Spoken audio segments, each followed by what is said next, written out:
All right, welcome into the Rant. I am Pugs Moran. We do this every day, Monday through Friday, right about 12 p.m. Central Standard Time.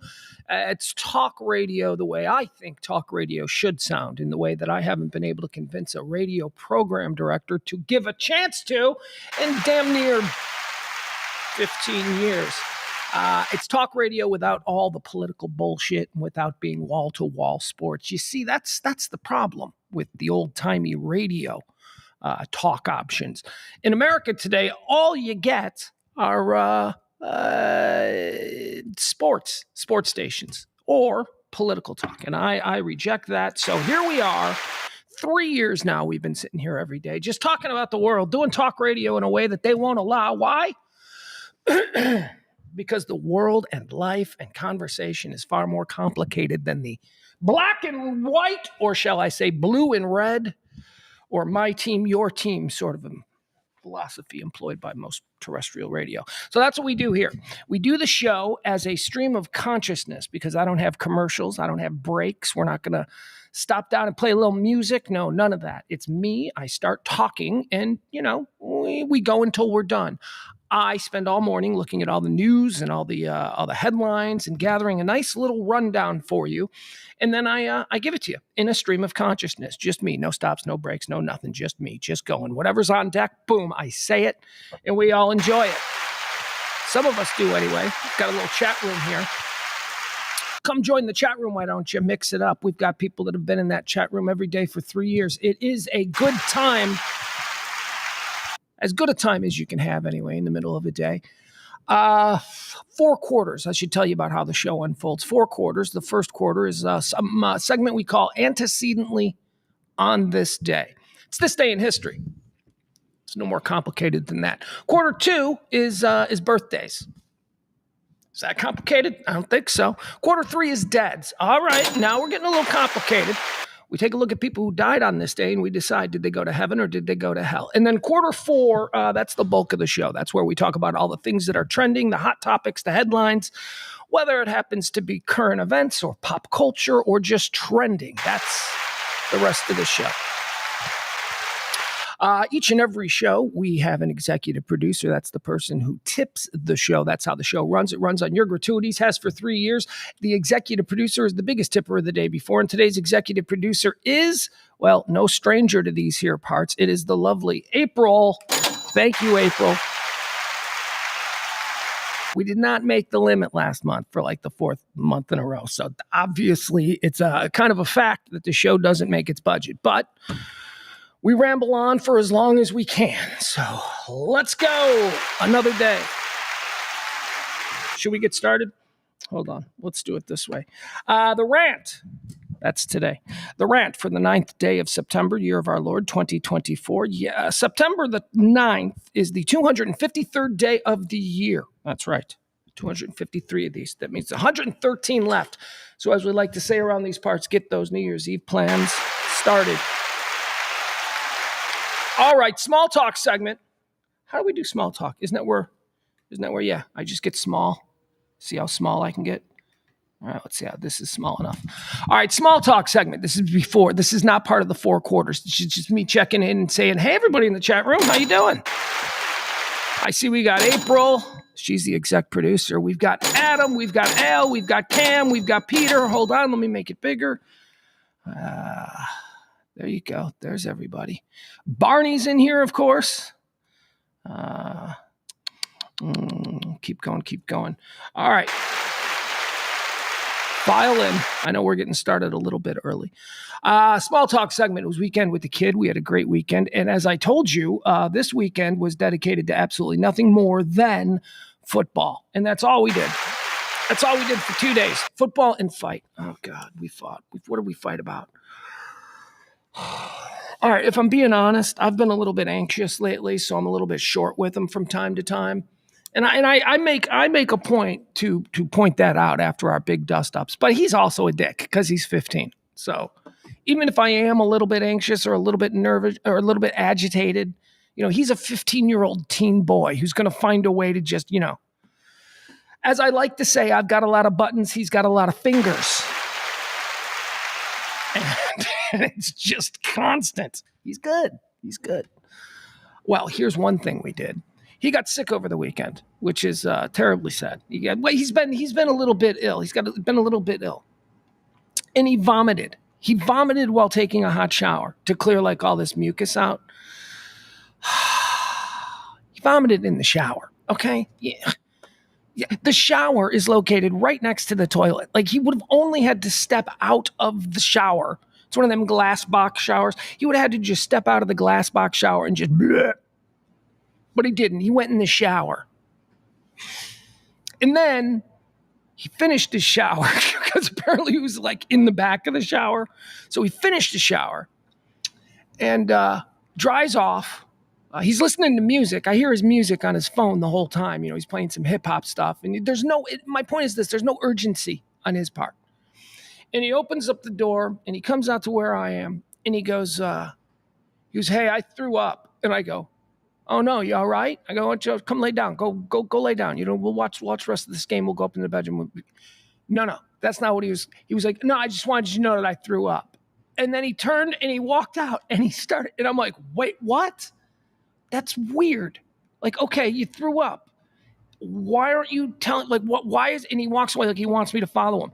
So I get up and I go, am I following you? And he's like, well, you see, I threw up in the shower. And I'm like, what? You did what? And he's like, well, I thought maybe it would go down, but then when it came out, it didn't look like it would go down the drain. So I tried to keep it away from the drain so it's in the back. And I'm like, oh my God. I'm like, oh my God. So I walk into the shower and there's a pile of vomit. Like, like he used his foot to like sort of scoop it all together so none of it would go down the drain. Because quite frankly, we had eaten at Panda Express and it was all chow mein noodles. So it wasn't going down. So he did a good thing. So I looked at it and I started to laugh and I went, oh my God, man. I go, huh. And I turned and I started to walk out. And you know what he said? My 15-year-old. You're not just going to leave it there.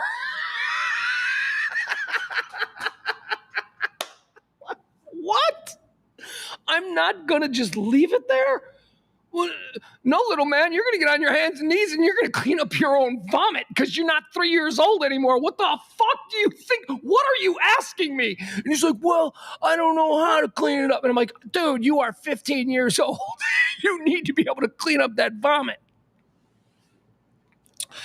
So I cleaned up the vomit and it was, and then I had to shower and then I had to use Pine Sol. I had to use I was using these scoopers to like scoop them in like trash bags, like the vomit. I don't want to go into it anymore. You know what that looks like. But the 15-year-old needed me to help him do it. Oh, actually, and that's how the next day when I said, because he asked for something, and I go, dude, you can't even clean up your own vomit. No, you can't have that. So I kept throwing that. He's like, what do you mean? He goes, we did it together. I helped. You know how he helped? He stood there holding a trash bag open while I put vomit-covered paper towels in. He didn't help. Kind of helped. So yeah, so that was my day. That was my weekend. And then we watched a whole bunch of football. He's fine. Had another weird thing with him. So yesterday, I told you about how on Sundays we have this like window of opportunity that we have to take advantage of to get him home because he likes to be home for dinner on Cowboy games. When Cowboys play at 3, he likes to have a dinner. So that's fine. We watch the early game together and then we watch the first half of the Cowboy game. And then typically in that halftime window, I try to get him home. All right. Well, that didn't happen this weekend because my 15-year-old son was going over to a buddy's house. They were going to watch the Cowboys game. So I'm like, okay, fine. So as soon as the early game ended, we got in the car and I start taking him to this house where his buddies are, where they're like, come on, we're watching football. And by the way, it's all checked out. Like, you know, his mom is cool with it. His mom's going to pick him up. So everything's arranged. Everybody knows. And I dropped my 15-year-old off in a very nice apartment. It was an apartment complex. It was very nice though. It wasn't like ghetto apartments. They were nice apartments. So I drop him off in this like very nice apartment complex, and he gets out and he starts walking through the apartment complex. I'm like, what are you doing? He's like, I don't know. I'm not exactly sure. I've never been here before. I go, dude, this apartment complex is huge, kid. You could be like in totally the wrong part of it. So he's like, no, I'll just call him. I'm like, okay. And I go and I park behind a dumpster, right? Because I'm not leaving my kid alone. I dropped him off in the apartment complex. Like, no, I'm not leaving him. So I'm like sitting there, I'm looking and I'm watching where he's going. Because then also, then I got to text his mom immediately. Dropped him off at and give the address and say he was clean, healthy, and fed when I dropped him off. So I see like a whole bunch of kids. Oh, and they're just teenagers. Like I see them coming. They're coming over the hill. And it's a bunch of dudes, and they're throwing a football, and they're wearing cowboy gear, and then there's another couple of dudes, and they're holding hands with girls, and I'm like, oh man, here come the damn teenagers. Yeah, they were my kids' friends, and I'm like, oh, wait a second. This is like a high school kid party I just dropped my son off to. How do I feel about that? I'll tell you how I felt about that. I felt fucking great. I was like, yeah, get in there, have some fun. Because I tell you all the time, I don't know what's happening with this generation. My kid doesn't go out on Friday nights. He doesn't go to parties. Like there's no backyard keggers. These are all the things that I was really worried about. I laid a lot of groundwork when my kid was like 5, 6, 7, 8, 9, 10. Like, hey man, we're going to have an open window of communication, you and I. We're going to talk about everything. I really worked hard on all this stuff. And now here he is, a teenager, and he doesn't really do any of the teenager things until yesterday, a Sunday afternoon cowboy watching party. I didn't even ask. I should have been like, are the parents even home? I didn't ask. I was just happy that my kid and his friends actually get together face to face because they hang out constantly, but it's always on that like Discord or whatever it is. I don't know. They're always communicating, but here we go. So that was my weekend. Yeah, Peter, keggers. I miss good keggers. Barney says it's like the Bonnie situation from Pulp Fiction. Let's hope not. Yeah, Peter says, lesson learned. Next time, use the toilet mace. Well, we got it all cleaned up. It's all fine. But just the entitlement that, like, I don't know, like he knows that there's like certain divorced dad guilt trips that he can lay, and he doesn't say things. But like I said, I got a lot of buttons. He's got a lot of fingers. Then we get into it over little stuff all the time, and then we go right back to being buddies. But I don't know. It was just amazing to me that he just fully expected me to run in there and clean up his vomit. I'm like, you're 15.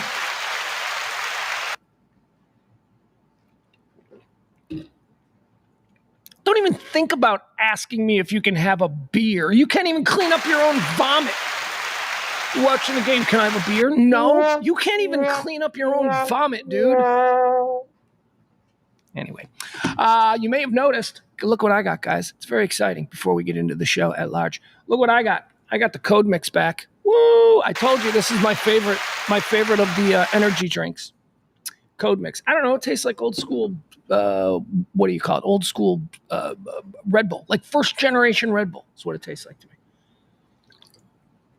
Also, look what else I got. That's right. Kroger put Powerade back on sale. That's right. So I now have Powerade again. I love the Powerade. Prefer the Powerade over Gatorade. You know what I learned? I used to call this the Pepsi equivalent to Gatorade, but Pepsi owns Gatorade. I didn't even know that. Pepsi owns Gatorade. This is Coca-Cola. I believe Coca-Cola owns this. Okay. So here we go. So everything is right with the world. What else? Football. Did you guys watch football? Well, that's all I watched was football. My college football season is over. Thank you very much. Notre Dame Fighting Irish. My entire season is over. I've got no reason to watch. 1 week ago, I'm sitting here going, the Irish are going to run the table. The Irish have a schedule that looks like this is going to be their year to go undefeated and then get blown out by an SEC team by 70 points in the playoffs. I was ready for that. We're not even going to get that. Northern Illinois University, Notre Dame, ranked number 5 in the nation. You know, Notre Dame paid Northern Illinois University almost $2 million to come to South Bend and play them. In Northern Illinois, it's like, yeah, we'll take that money. We'll travel. It's like 90 minutes. 2 hours, maybe. We'll travel that 2 hours for $2 million. Absolutely. And we'll kick your ass in the process. So that sucked. Texas looks good. Oh, my God, you guys. Texas looks good. This looks like a national championship team. Yeah, I said it. They look like a national championship team.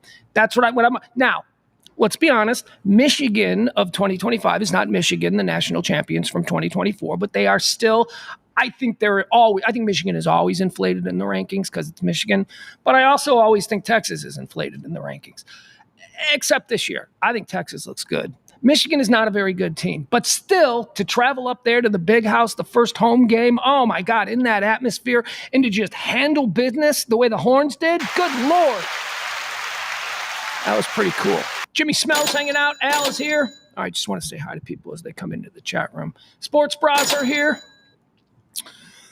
Sports Bra says he won $50 off that game. Thank you, Notre Dame. Yeah, okay. All right, good for you. Hey, I don't care. Here's the fun part of that. Oh, small talk is over. That's right. I need to get big again. Okay, here I go. That's too big. I need to get smaller.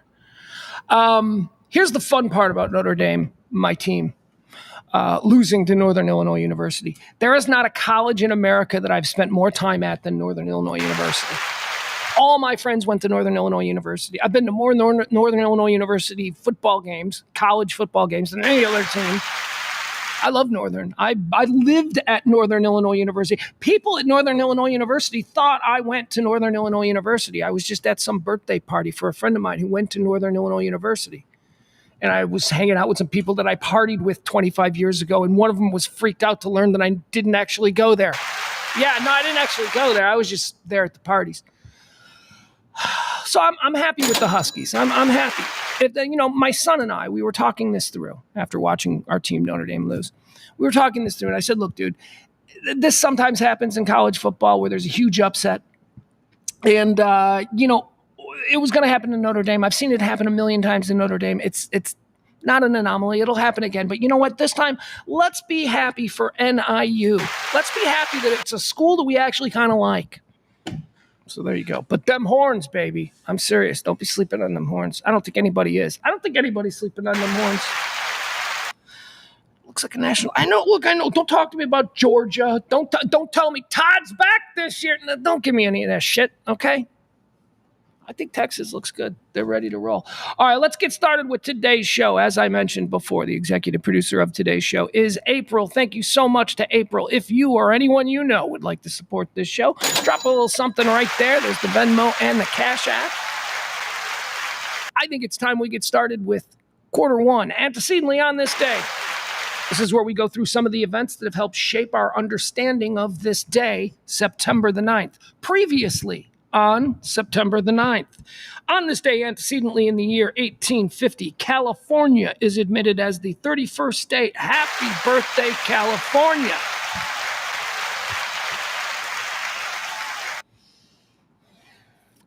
I know. Like half the country is supposed to fucking hate California, right? California sucks. Fuck you, man. California's pretty awesome.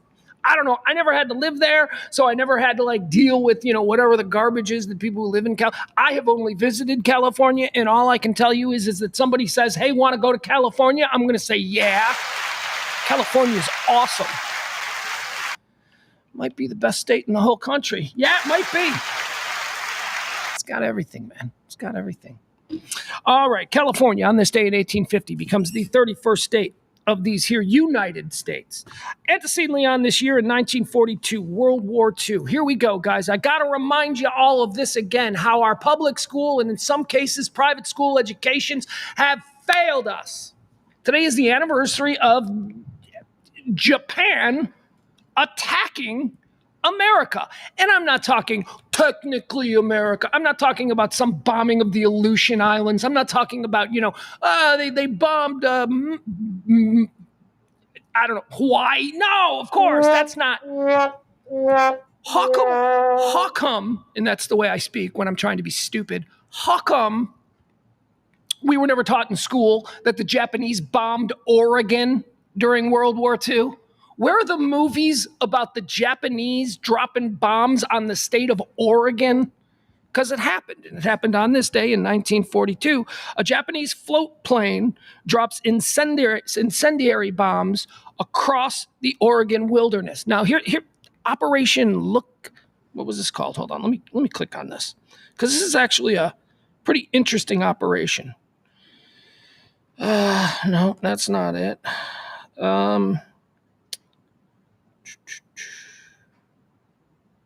Hold on. Ugh. All right, I'm going to have to pull it up here. Let me see this, because I want to know what this mission was. Because we were never taught this. They just confuse. Like, don't you think that'd be something would be cool for like a 9-year-old to learn? All right, here we go. The Lookout Air Raids. That's what it was. I'm sorry. Okay.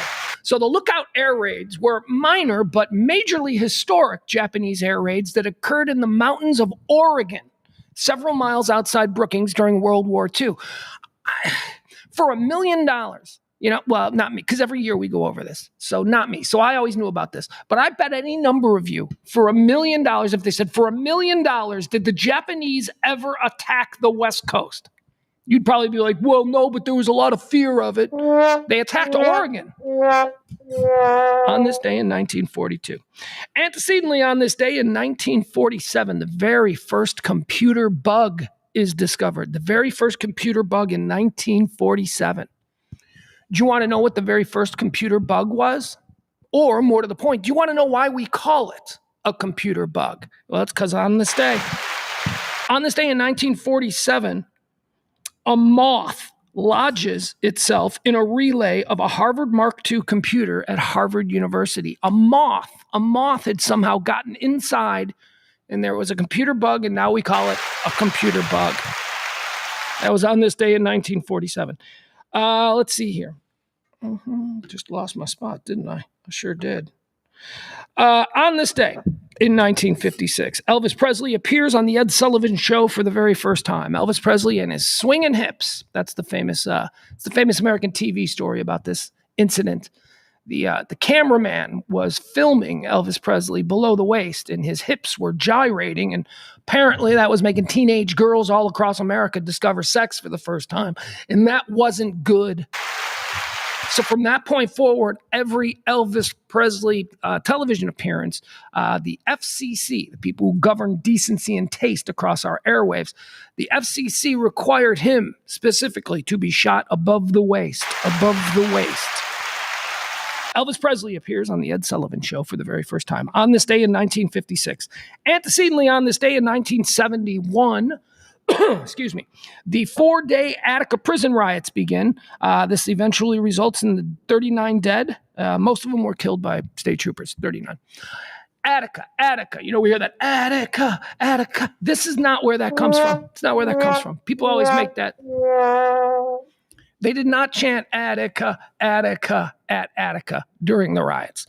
That comes from the movie Dog Day Afternoon, where Al Pacino was playing a barricaded bank robber who was surrounded by police. There were also a whole bunch of civilians there gathered on the street as he was barricaded inside the bank. And he began chanting, Al Pacino, Attica, in order to get the crowd stirred up. That's where that comes from. Not the actual prison riot, which occurred antecedently on this day in 1971. All right, let's get into some birthdays. They claim it's their birthday. You say, I don't know, maybe it is, but I'm not going to waste the time calling their moms and making sure this is the day they were born. Hell, in many of these cases, the mothers are no longer with us, so honestly. Born on this day, celebrating a birthday, 1941, the King of Soul. Quick, who's the King of Soul? Okay, the King of Soul. You're probably going to say James Brown. That would be wrong. Born on this day in 1941, Otis Redding, the King of Soul. Otis Redding died in a plane crash in Wisconsin. He's flying to a gig. He was big. He was really big. He had outsold, at the point of his death in 1971, he had outsold Dean Martin and Frank Sinatra combined. And we white people, we can probably only remember one Otis Redding song, Dock of the Bay, right? And that came out posthumously. After he died, they released Dock of the Bay. This dude with Stax Records in the 1960s was selling boatloads of party records, soul, R&B. He was huge. Otis Redding. Born on this day in 1941, King of Soul. And the Bar K's, Otis Redding and the Bar K's. Man, they were a swinging band. Woo. On this day, born 1955, John Kricfalusi, Canadian voice actor, animator, director, and screenwriter. He's the creator of Ren and Stimpy. He's no longer allowed to have anything to do with Ren and Stimpy because it is alleged that he is a big old child pedophile Alleged, I say. I don't know. He is very weird. I mean, the guy who created Ren and Stimpy, turns out that he's been accused of all kinds of things, from grooming to straight up sexual assault to possessing child pornography. That's why whenever you see anything Ren and Stimpy related, you no longer ever hear the name John Kricfalusi attached to it. Born on this day, 1955, John Kricfalusi. Don't, like I said, alleged, I don't know. I'm not a big anime guy, but I remember liking Ren and Stimpy, and I remember hearing the super creepy story about the guy who created it. So that's why I say allegedly. I don't know. Oh, I also know that he's no longer allowed to be associated with Ren and Stimpy in any way, shape, or form. So I think am I racing? I'm racing a little quickly, aren't I? I think it's, you know why? Code mix. I'm drinking the code mix. That's why I'm a little bit amplified. I do apologize. I'm going to try and slow things down. But first, some more code mix. Born on this day in 1960, Hugh Grant. I don't give a shit how many awards this guy wins. He is always going to be the dude who chose a $50 crack whore over that Hurley chick who was laying in a bed, probably in a negligee on a bed that overlooks the Pacific Ocean somewhere out in Malibu. And Hugh freaking Grant is driving down the road. He sees a $50 crack whore named Divine Brown, and he picks her. He got busted. He got busted with a $50 crack whore. While in a long-term, high-profile relationship with Elizabeth, what's her name? Elizabeth. It's not Elizabeth Berkley. Although that is another hot Elizabeth, right? It's Elizabeth, come on, man. She's the British chick from Austin Powers. She was the hot chick from Austin Powers. Elizabeth, you guys are going to help me out. All right, we're moving on. Anyway, I'll never understand that. Wasn't that Jay Leno's greatest moment, though? Like months after this, Hugh Grant had sort of been shamed into hiding. Something we could use more of these days, by the way. Nobody goes into hiding after being publicly shamed. They used to. Hugh Grant did. He disappeared for a whole bunch of months. And then he appeared on Jay Leno, The Tonight Show. And I think this is Jay Leno's best moment, where Hugh Grant sat down, there was silence, and with perfect timing, Jay Leno looked at him and said, "What were you thinking?" Oh, it was perfect. Perfect. Peter Lufkin helping us out here. Of course, it's Elizabeth Hurley. And by the way, Elizabeth Hurley, like 30 years later, have you seen her? I'm telling you, man. That shit, if you are like a 15 on a scale of 1 to 10 when you're 25 years old, that shit's going to hold up. You're going to be, if you choose, like you can make a whole bunch of bad choices like plastic surgery and stuff that'll fuck you up. But if you just choose to sort of ride out your aging and age gracefully, as I say, the way Elizabeth Hurley certainly has, you can be hot until you're like, look at Helen Mirren, dude. Helen Mirren is still doable. And that chick's like 80. Ugh. Well, maybe for me, because I'm in my 50s. Helen Mirren still looks good, is my point. And so does Elizabeth Hurley. And I don't know why. I will never understand.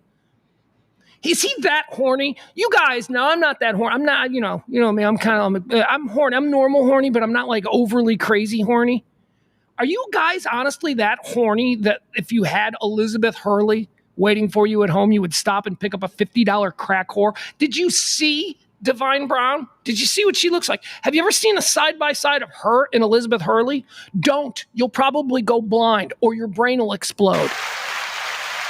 So I'll never understand that choice that Hugh Grant made in that moment. He's self-destructive. That's what he is. He is self-destructive.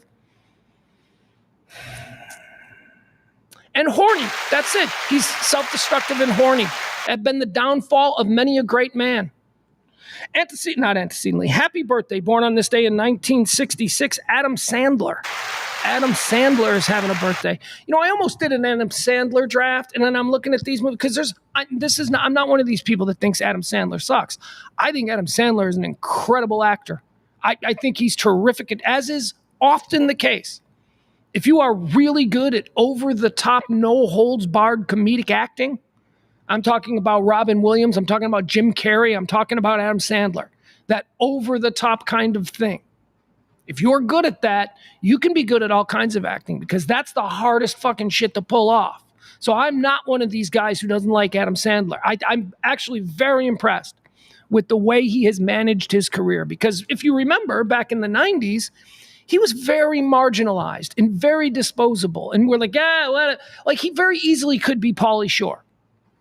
I mean, if you go back to 1995 and you were asked who's still going to be a bankable movie star in the year 2024, a whole lot of you, and maybe even myself, might have taken Pauly Shore over Adam Sandler, but we'd have been wrong. Adam Sandler has done some great things. Here, I was gonna do a draft where we were gonna draft, but I was like, nah, I just can't. It would take too much thinking because again, he's got two categories of his career.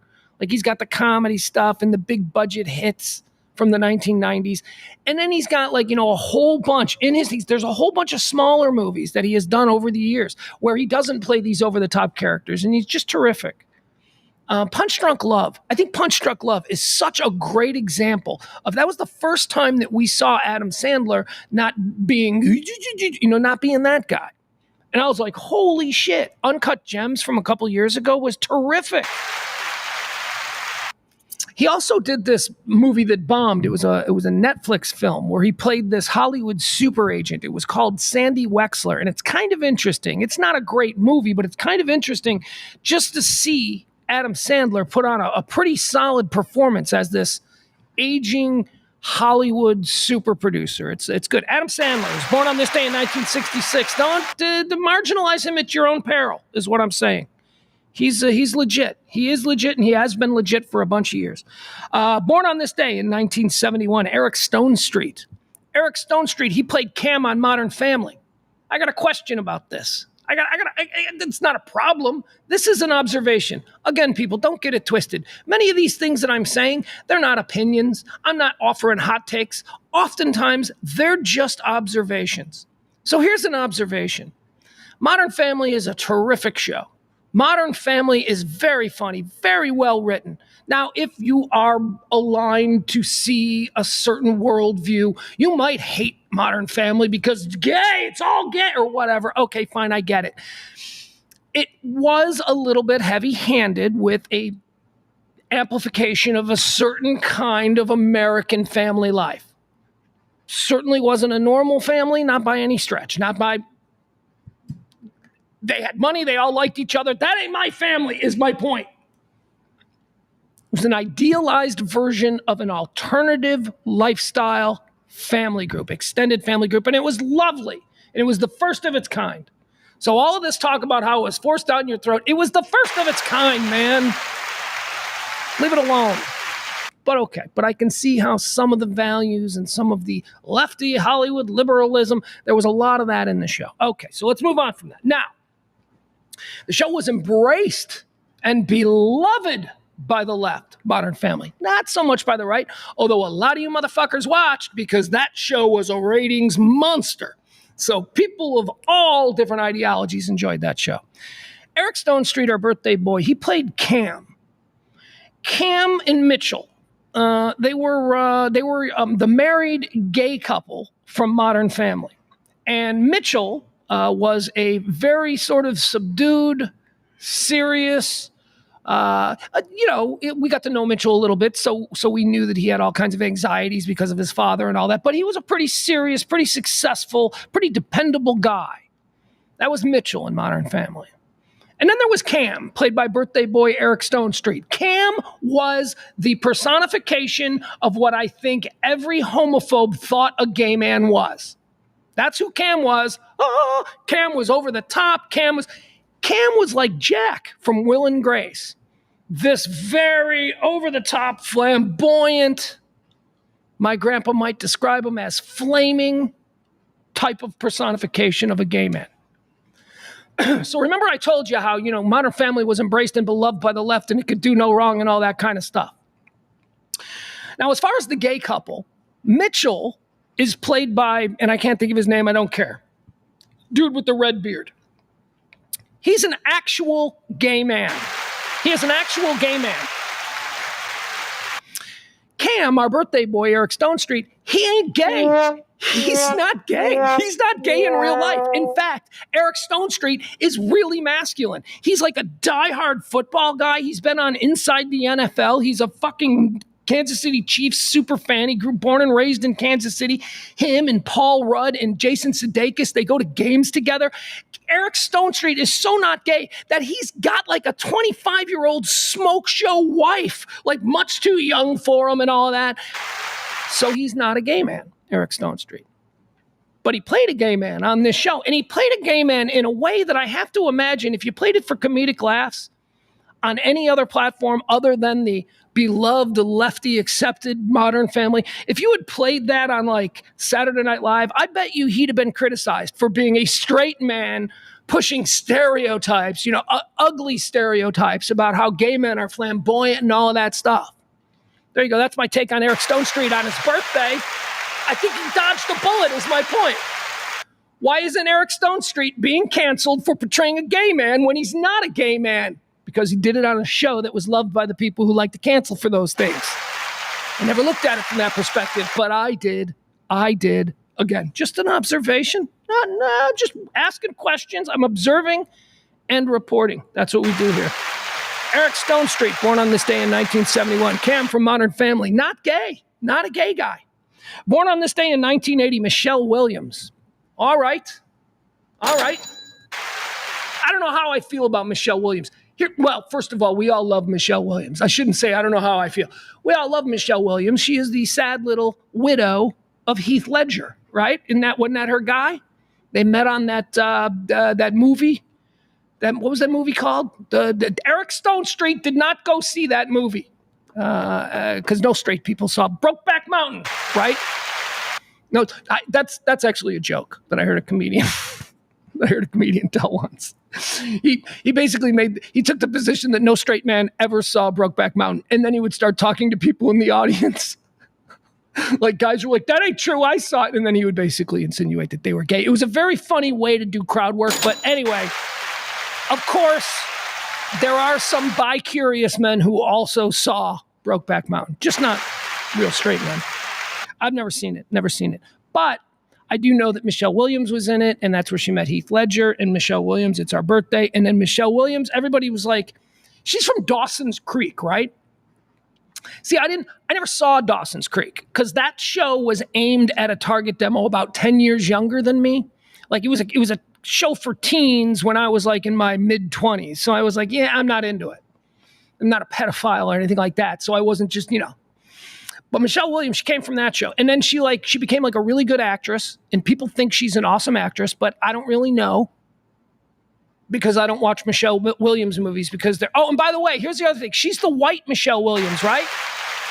There's like another actress out there who's the black Michelle Williams. Or is she like... do they make her be Michelle B. Williams? Isn't that what they do? People who have the same name, they just make them put a B in the middle. Like Michael B. Jordan. And anyway... I probably didn't need to explain that. Anyway, here's my final thought on Michelle Williams, because I'm just ranting here. I'm just riffing. Michelle Williams is really cute. I know that. I think she's really cute.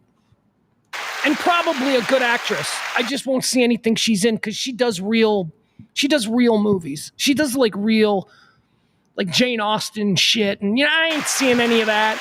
I ain't going to see that stuff. She does movies where she has to have a British accent.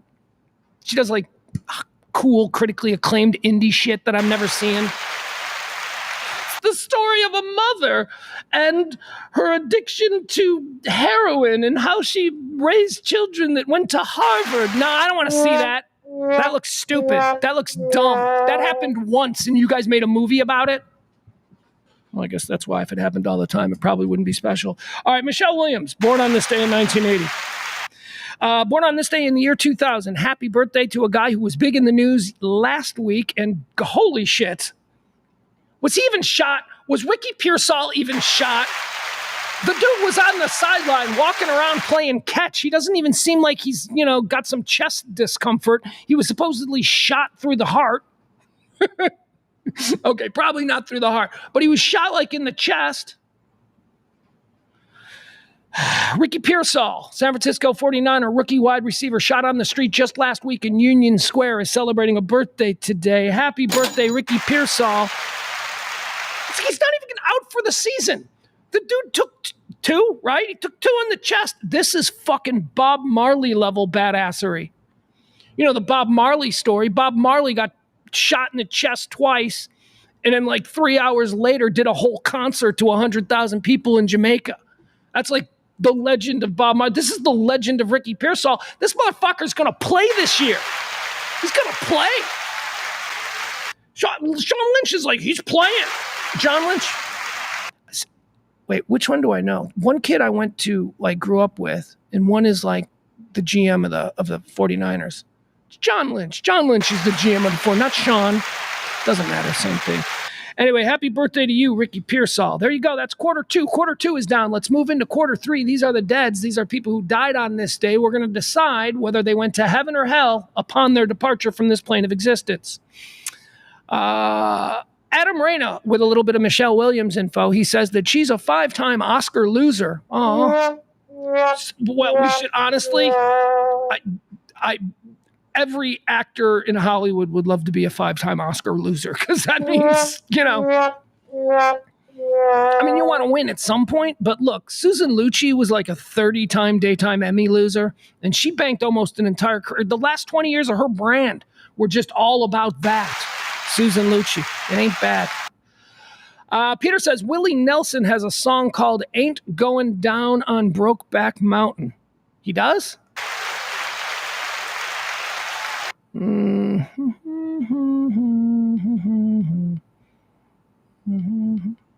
Yes, Rob. What is Rob doing? John Lynch. There you go. Okay, I thought Rob was calling me by my given name because Rob knows my given name. I was like, yes, Rob? That's weird. It's a strange way for you to... All right, there you go. Let's do deaths. All right, not a lot of people died on this day. Well, actually, a lot of people have died on this day. Just not a lot of people that I'm interested in. But this guy I am, dead on this day in 1997. Did he go to heaven or did he go to hell? Let's talk about Burgess Meredith.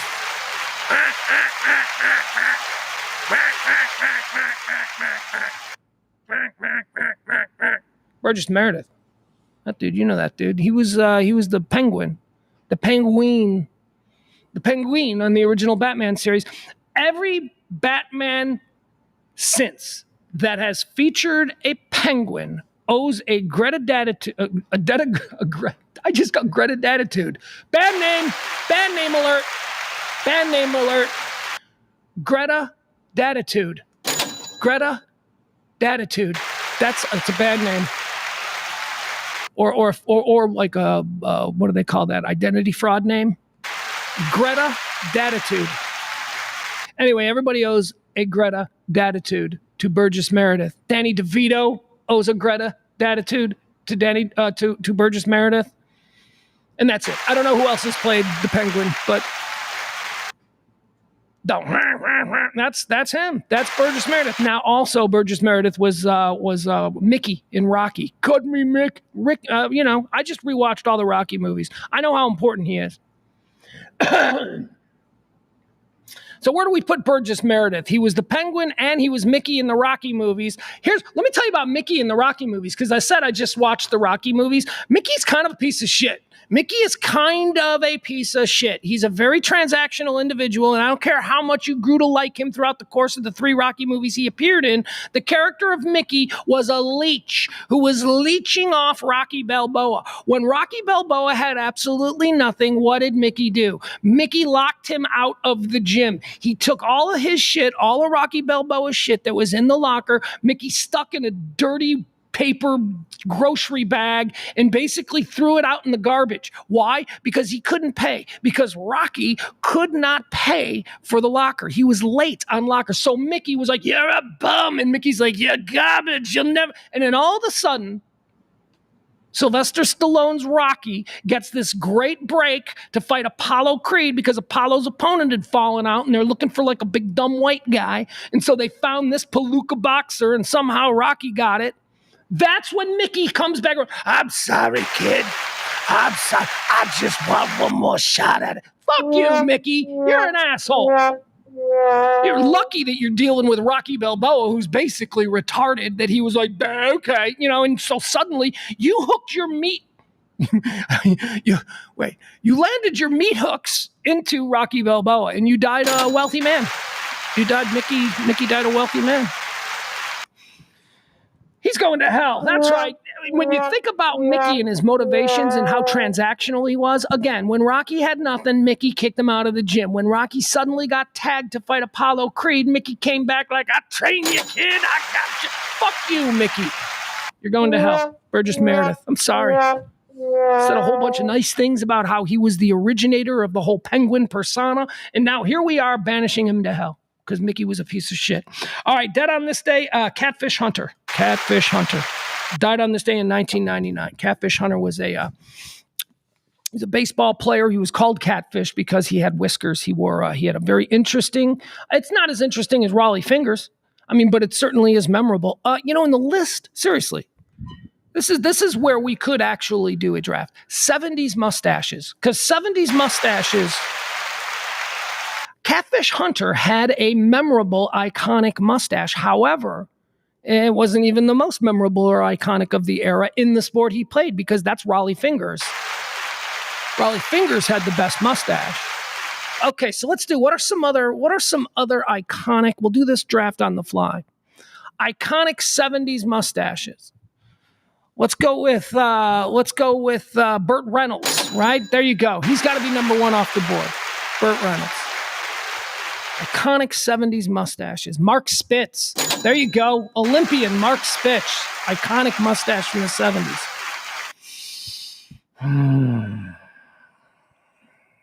Raleigh Fingers. We got to do Raleigh Fingers. Oakland A's World Series pitcher. Raleigh Fingers had in the 1970s, had the loop-de-loop. He looked like a villain from a silent movie.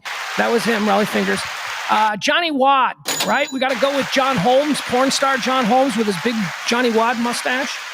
And what do we need? We need one more. We need one more 1970s mustache. All right, we got Burt Reynolds. We got Mark Spitz.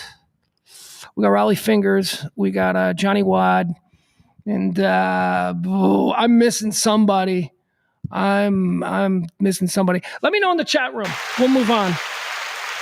We're putting Catfish Hunter in heaven because he made me think about fun mustaches from the 70s.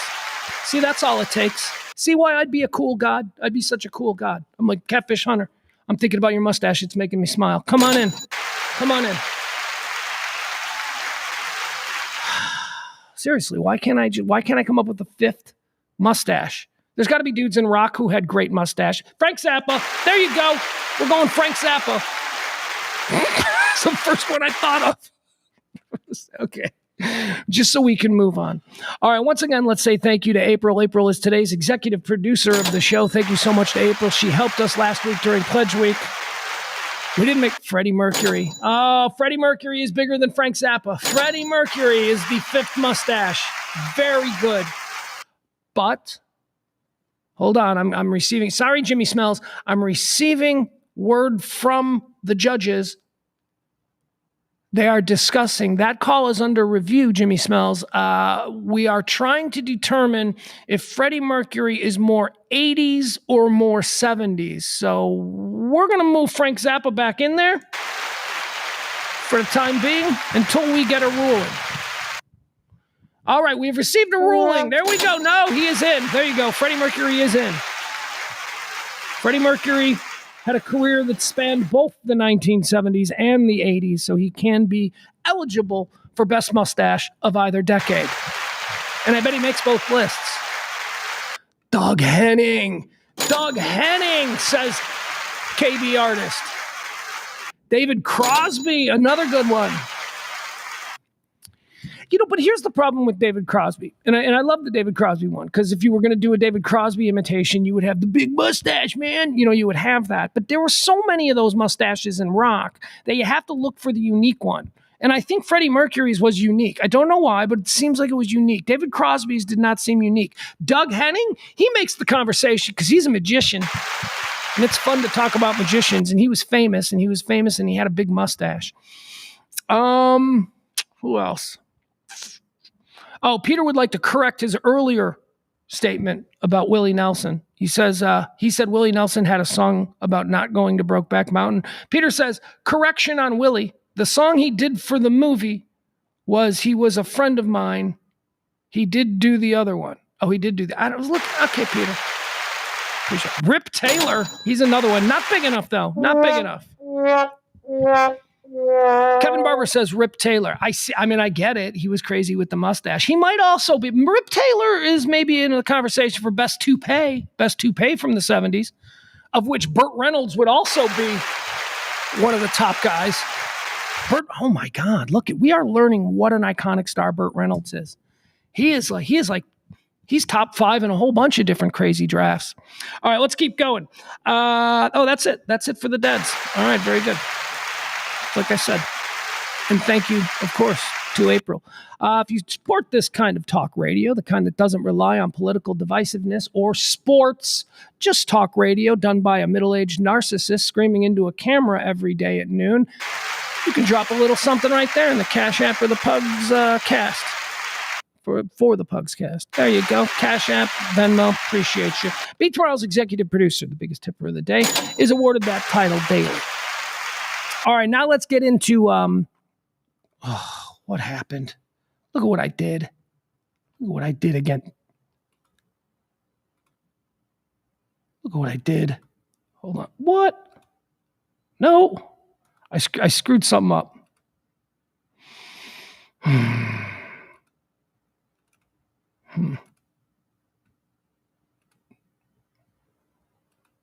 All right, how do I get out of the screen? Nope, don't want to do that. Somehow my camera's gone now. Where was Ed? Ed was just on. Ed was just listening. It did this thing again. There I am. Never mind, Ed. Never mind. I watched you do it last time. And I remembered. Tom Selleck is not a 70s guy. I do not think of Tom Selleck as a 70s guy. I think of Tom Selleck as a small screen Burt Reynolds for the 80s. That's who Tom Selleck is. Let's stop overestimating Tom Selleck. He was Magnum. Burt Reynolds was fucking Burt Reynolds. Burt Reynolds was a megastar. Tom Selleck. Now you're just naming mustaches. You people are better than this. All right, let's see here. Let's get into all of the stories that are trending from today and over the weekend and all that good stuff. This is what the show's about. Jimmy Smell says, best toupee, would that go to Bill Shatner? He definitely had a toupee. Okay, I'll chase this rabbit for a little bit. What happened with toupees? Toupees used to be a thing. People used to have toupees. When is the last time that you've seen a toupee out in the wild? Is it because of, Cy Sperling and the hair club for men and all of that? And now they have these procedures that they do for bald people to give them like a permanent toupee. Is that what that is? I also would like to admit something. When I was growing up, there was like humor. There was a lot of toupee based humor growing up where people would make fun of people for wearing toupees that were, at least according to the humor, obvious to everyone. I had difficulty spotting toupees. I don't know. Like all of these, like someone just said, what's his name? Bill Shatner had a toupee. He is famous for having a toupee. William Shatner, Captain Kirk, he's famous for it. But I never looked at him and went, that dude's got a toupee. Not like Rip Taylor. Now, Rip Taylor had a big, humorous toupee that just didn't look right. Yeah, April says they got glued on hair now. I can't tell you how many times in my radio career at some station or another, I've been approached by a sales department person who goes, hey, how would you like to get the hair replacement surgery? You can get it for free if you just talk about it on the radio. I have said no. First of all, I'm comfortable with my head. I'm comfortable. I've been shaving my head bald since I'm 26 years old. As soon as it started to look like my hair was thinning, I was like, fuck you. You don't want to be here. You're gone. I'm never going to wear toupees. I'm never going to do the comb over. I'm never going to walk around with that toilet bowl. You know that thing? Male pattern baldness. It's like this. All right, see? Male pattern baldness takes everything, right? It takes everything here, but it leaves the hair here. That was a thing that people in the 70s and 60s and before that used to go around. They used to have hair here and then nothing on top. No. I'd like to thank black NBA players of the 1990s for making the shaved head look something that was socially acceptable. Because honestly, if not for Michael Jordan and a whole bunch of other black NBA players who began shaving their head, shaving your head made you weird. You were Kojak. You were Yul Brynner. There were two of them. There were two people who were allowed to go around with a shaved head. Yul Brynner and Telly Savalas. That was it. And then in the 90s, a whole bunch of black dudes started going, you know what? We can shave our heads and look badass, which led to a whole bunch of white dudes like myself going, well, if they can do it, we can do it. Kind of like rock and roll. And now I shave my head. So I've told them time and time again, every time they're like, don't you want hair restoration? I'm like, no. And I know enough radio people who've had it done. When I say I know enough, I know three guys. I know three guys that had it done. All three of them would never in a million years do it again. One, if they had time, if they could go back and not do it, they wouldn't do it because it's painful. It's painful, and it's not a perfect science, and it's one of those things that was rolled out into the marketplace and offered to people because vanity sells. And if you're bald and you're a dude and you're like, I'm losing my virility because I'm bald, I desperately need something, you will go and you will have some painful procedure that glues hair on the top of your head. You'll have that. And you'll walk around, you're like, how's it look? No. Just shave your head. Black guys made it cool. You could shave your head. I'm telling you, black dudes made it cool for us white guys to shave our head because it wasn't cool. It wasn't cool. That's the other thing about people who shaved heads. You had Yul Brynner, you had Telly Savalas, Kojak, and then you had like sad people who were going through chemotherapy. You know, and that was a thing. And you know you didn't want to be associated with that group. But then also you had fucking skinheads. So like they took and ran with it. And then, you know, the 90s black basketball players started shaving their head. And we're like, okay, we can all shave our head now. It's safe. I won't be weird like Yul Brynner and Telly Savalas, and I won't be thought to be a skinhead. I'll just be sort of modern and in step with whatever the fashion is. Very good. There you go. We chased that rabbit, and now we're back. Starting with the big story, at least the big story. You know, I don't even know if this is the big story. I should check. We've been on the air now for an hour, and there may have been something that happened that I'm just not aware of. So let me just quickly. Anything big happening? Let's see.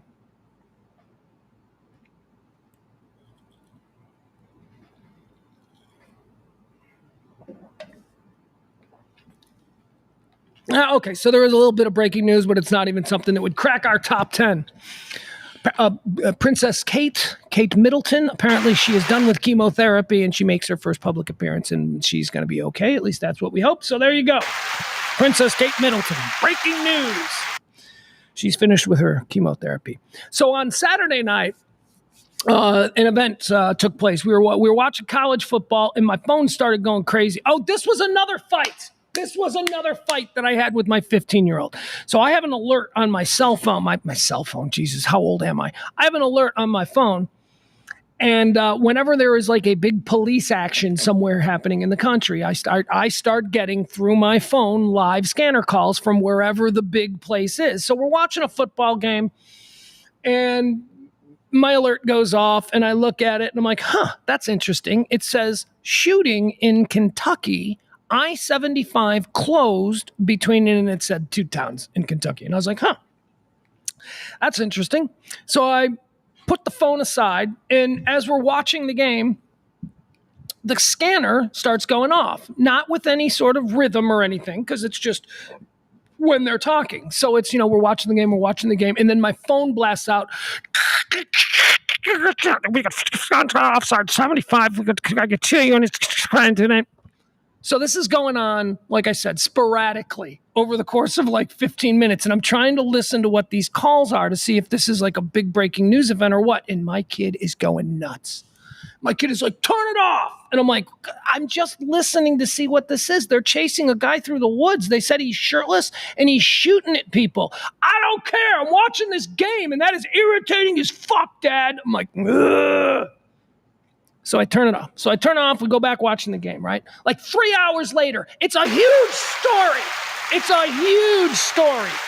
And I turn to my kid and I'm like, CNN is covering it live. I'm like, see, this is that thing that you wouldn't let me listen to. Now I have no idea the origin of this. I just have to listen and be beholden to the words of CNN.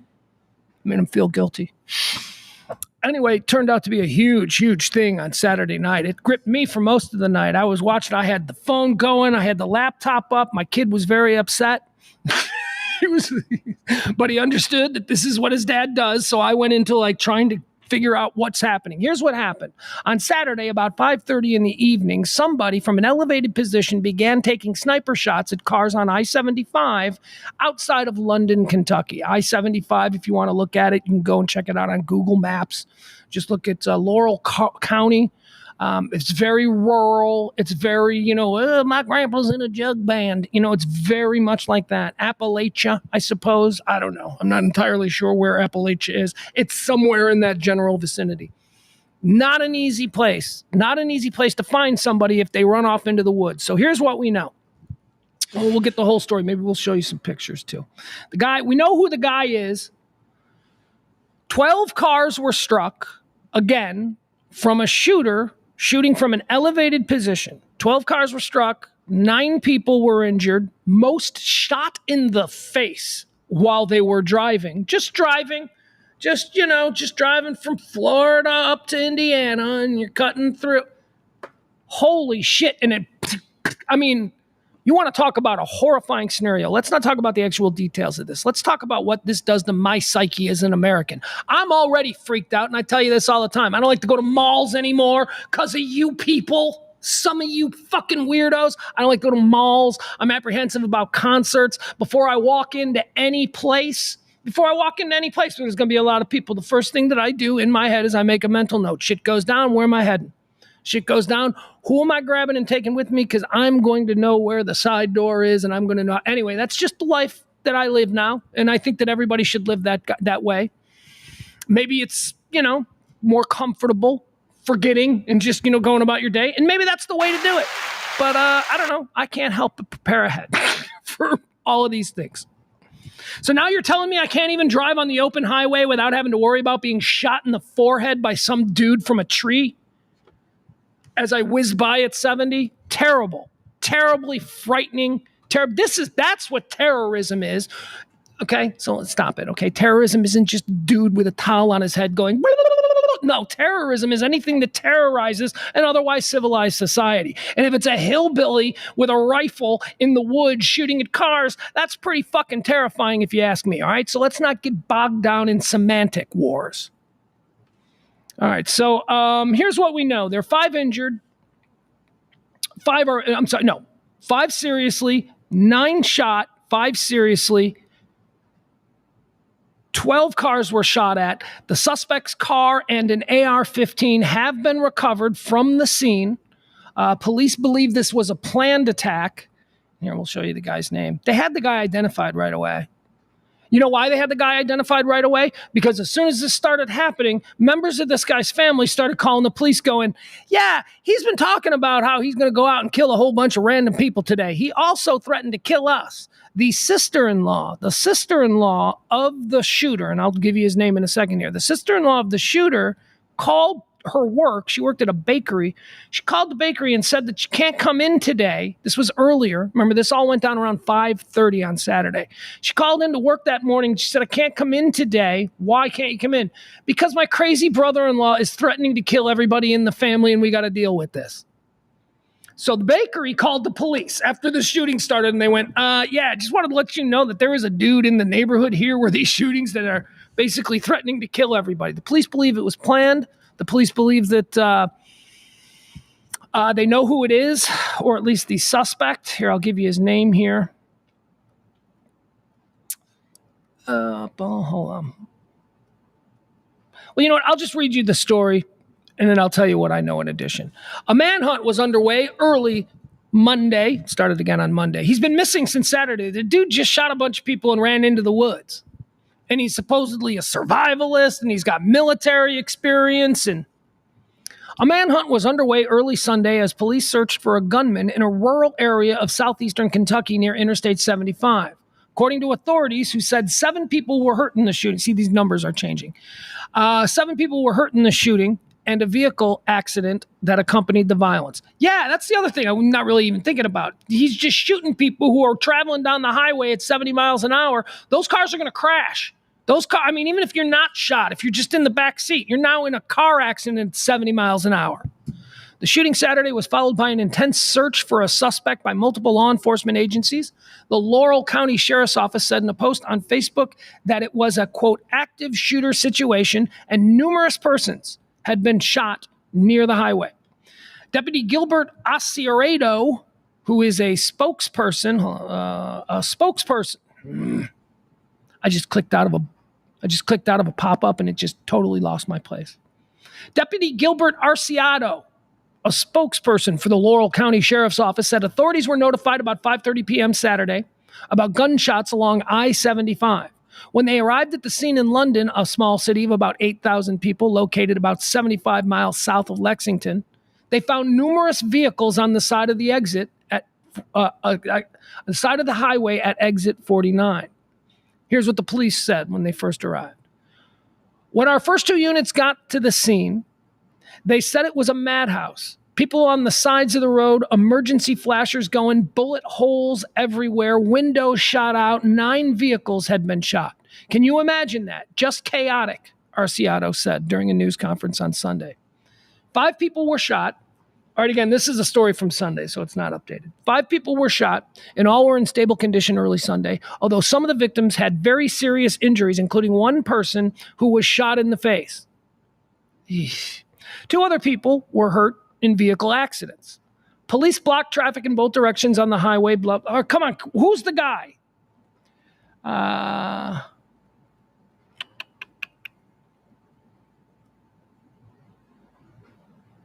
We're asking people. So this dude is still out there. He's still out there running around. Says he's, trying to kill a whole bunch of people. So here's what the police are saying. We're asking folks, please do not go outside your home. And schools are all closed. Schools are closed in this whole county because they don't know where this dude is. We're asking people to please do not go outside your home. Let's see. It's important to know that you are all safe. We have multiple agencies in this community in the city of London and Laurel County. I am receiving initial reports from the Kentucky State Police and our Office of Homeland Security. Together, we are actively monitoring the situation and offering support in any way possible. See, here's the problem too. They can't look for this dude at night. And I'm like, well, why not? Don't they have infrared and stuff like that? They're afraid that they know that he has military experience and that he's a survivalist. So they don't want to be out in the woods in the dark with a dude who's waiting for him. So they have to stop. They have to stop looking for him at night. Still going on. What a world. More news here now by the way, that's in London, Kentucky, Laurel County. Again, it's a developing story. They're still looking for this guy. I can't remember his name. Don't want to say his name. Don't need to say his name. Look, the people who are looking for him know his name. I think it's safe to assume that there's nobody listening to this stream right now who is looking for this guy. But is he going to keep shooting? Like, he didn't do anything yesterday. There were no more shootings yesterday. He started at 5:30 on Saturday. He killed a whole bunch of people, and now he's on the run. The fear was that this madman would be running all around, attacking people until finally the police catch him. Well, that hasn't happened, which is good. So maybe he's dead. Maybe that's it. Maybe he Brian Laundried himself. Remember that dude, Brian Laundrie? He kidnapped his girlfriend. Kidnapped and killed his girlfriend. He didn't kidnap her. I guess he just killed his girlfriend. They were van people. Remember them from what was her name? Natalie. Was it Natalie? I always get her confused with Natalie Holloway. Natalie Holloway was the girl who went to Bermuda and she was murdered by Johan van der Sloot. Patino. Gabby Petito. That's it. Gabby Petito. That's Brian Laundrie. He killed her. He disappeared into the Florida wetlands. There were all of these giant manhunts for him, and he just killed himself. He just offed himself. I bet you that's what this dude did. At least I hope that's what he did. Because I would hate to think that he's still out there, grinding his axe for more innocent people to slay. Apalachee High School, another gross story that we have to deal with here. Apalachee High School is, of course, in Georgia. That's where they had the school shooting last week. We're learning a little bit more about this little monster kid, this little 14-year-old whose dad and mom, we went over both his dad and mom last week. They're total pieces of shit. Mom is like a criminal with a long history of meth addiction and all that stuff. And dad is, well, just a big, dumb fucking piece of shit. That's the best I can say. Both parents have been charged now with murder, I think it's straight up charged with the murder. I mean, I don't know what the legalese is, but they're, just like the kid in Oxford, Michigan from a year ago, his parents, that was sort of the first. That was the precedent. Where now we're going to charge parents for the shit that their kids do, which I got to be honest with you, I'm okay with it. I don't know what it accomplishes. I think that a kid that's going to do this probably has very little regard for his parents, so it's not a deterrent. But whatever. So we're learning more things about the kid. We're learning more things about his home life. Last week, I told you about how he received the gun that he used in the slaying as a Christmas gift from his dad, even though the FBI had visited him at his home a few months prior with concerns that he was a possible school shooter. This is a year ago. A year ago, the FBI went to the kid's house and said, "Are you a school shooter?" Dad knew this. Of course, Dad knew this. The FBI can't interview a kid. Dad knew this. Dad was there. Dad even gave a recorded interview with the FBI back at the time where he was like, well, I don't know what's going on. So that same fucking idiot dad gave that same fucking idiot kid a gun for Christmas. So yeah, that's why he's getting charged. Okay? Now we're learning a little bit more about the mom like this. This was kind of shocking. It seems to me that the mom, at the very least, even though I think that she's probably more than just a bit complicit in this little monster kid of hers, she did some things that caused him to act in this way. But on the morning of the shooting, the mom apparently called the school. She called the school frantically and spoke to an academic advisor, apparently someone that she had maybe spoken to in the past. And she said, he's coming, something really bad is about to happen. He just randomly texted me. Here's what the shooter texted his mom. "I'm sorry, I love you, Mom." Mom got the text. "I'm sorry, I love you, Mom." Mom got that text. She knew immediately what was up. She knew what her little monster was, and she called the school and she said, "Look, here's the text I got. I'm very concerned about what's going to happen." And of course, we know what happened just an hour later. So, the mom's not a complete monster. Mom then jumped in her car and drove 200 miles. Apparently she lives 200 miles away. She was en route to the town when she got word that her son had in fact walked in and started killing students. So there you go. Wow, that was a weird, poorly timed applause, huh? We don't need that. Tyreek Hill. Let's talk about Tyreek Hill. He made big news yesterday. Tyreek Hill, the standout wide receiver for the Miami Dolphins, was arrested a block from the stadium yesterday on his way into the stadium. Hold on. I'm going to just take a drink here because we're going to get into it here with this Tyreek Hill thing. We're going to watch some video. I'm going to say some things, and hopefully you're going to listen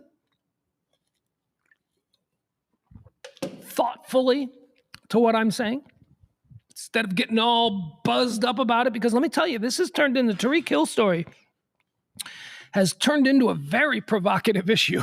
If you spend any time at all on social media, you'll know that today, a lot of people all over the sports world, big time people have their opinions and people are saying things. And I just want to say, okay, time out.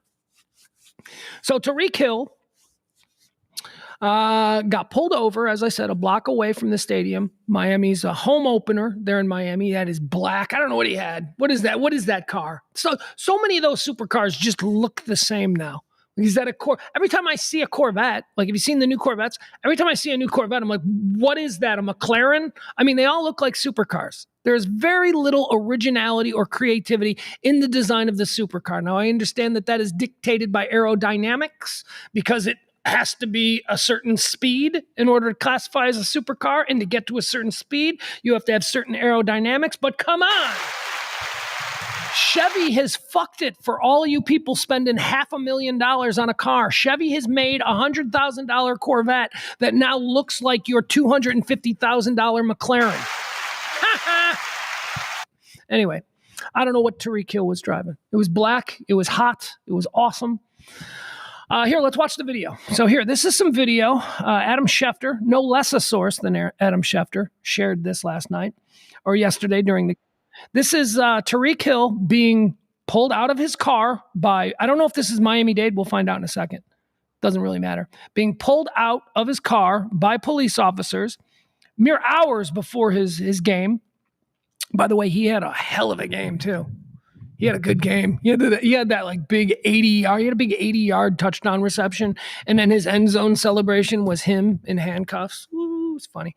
All right, let's watch this. This is from Adam Schefter yesterday, and I mentioned Adam Schefter because Adam Schefter is a trusted source of legitimate NFL news that you'll find on social media. There are a lot of people who are idiots, but Adam Schefter is legit. So when I saw this, I didn't immediately think, oh, that's just somebody making a joke or whatever. I knew it was real. So here we go. This is Tyreek Hill being arrested. No way. Chill out. See, what is that? Is that a Corvette? Is that one of the new Corvettes? Video. It is. I think that's one. I think that's a Corvette. They look like Ferraris. They look like Lamborghinis. I did. Dylan. All right, so there he is. And we know it's him because that's the exact same outfit that he was wearing during his postgame today. He apparently was driving reckless. All right, let's walk through this. All right, let's watch it one more time.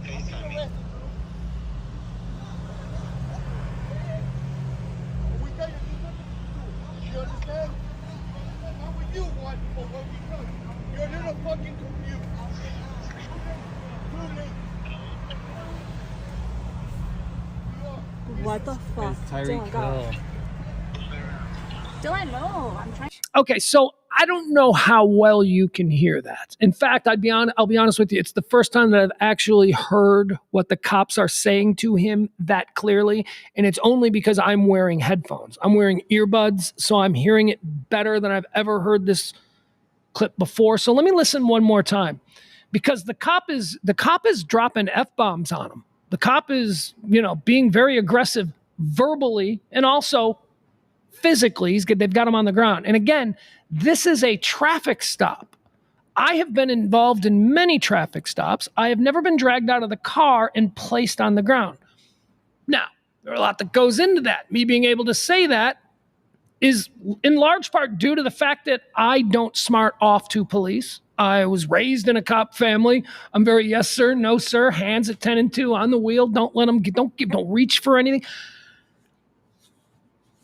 But I'm not a black guy. I'm not a black guy in a supercar, right? So maybe black guys in supercars have a different life experience. I'm willing to admit that that's probably something that I shouldn't speak on. So I don't know why he's pulled out like that. In my experience, I have never been pulled out like that. I want to listen to this one more time. I want to try and hear exactly what it is that the police officer is saying.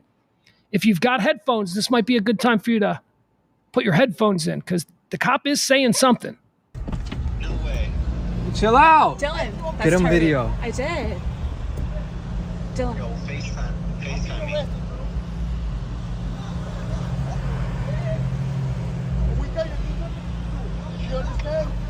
We gave you boo boo boo boo boo. Do you understand? Okay, so that's what the cop just said to him. We gave you boo boo boo, inaudible. We gave you boo boo boo boo boo. Do you understand? Okay, so we got that.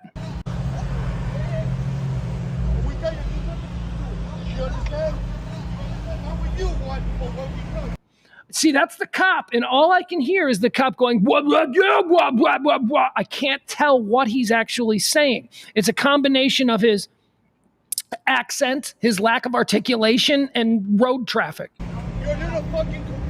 You're a little fucking confused. All right, that I just heard. The cop just said to Tyreek Hill, as he's laying belly down on the asphalt with his arms pinned behind his back being cuffed, "You're a little bit fucking confused," the cop said. Let's go one more time. Let's hear that again.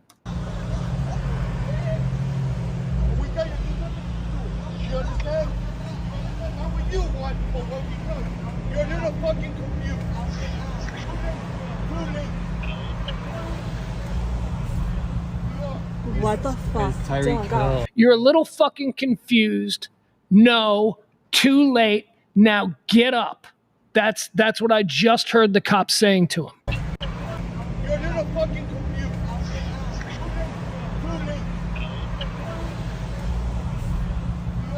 What the fuck? It's Tyreek Dylan, Hill. Dylan, no. I'm trying to get on video. They put him in handcuffs. Oh, fuck.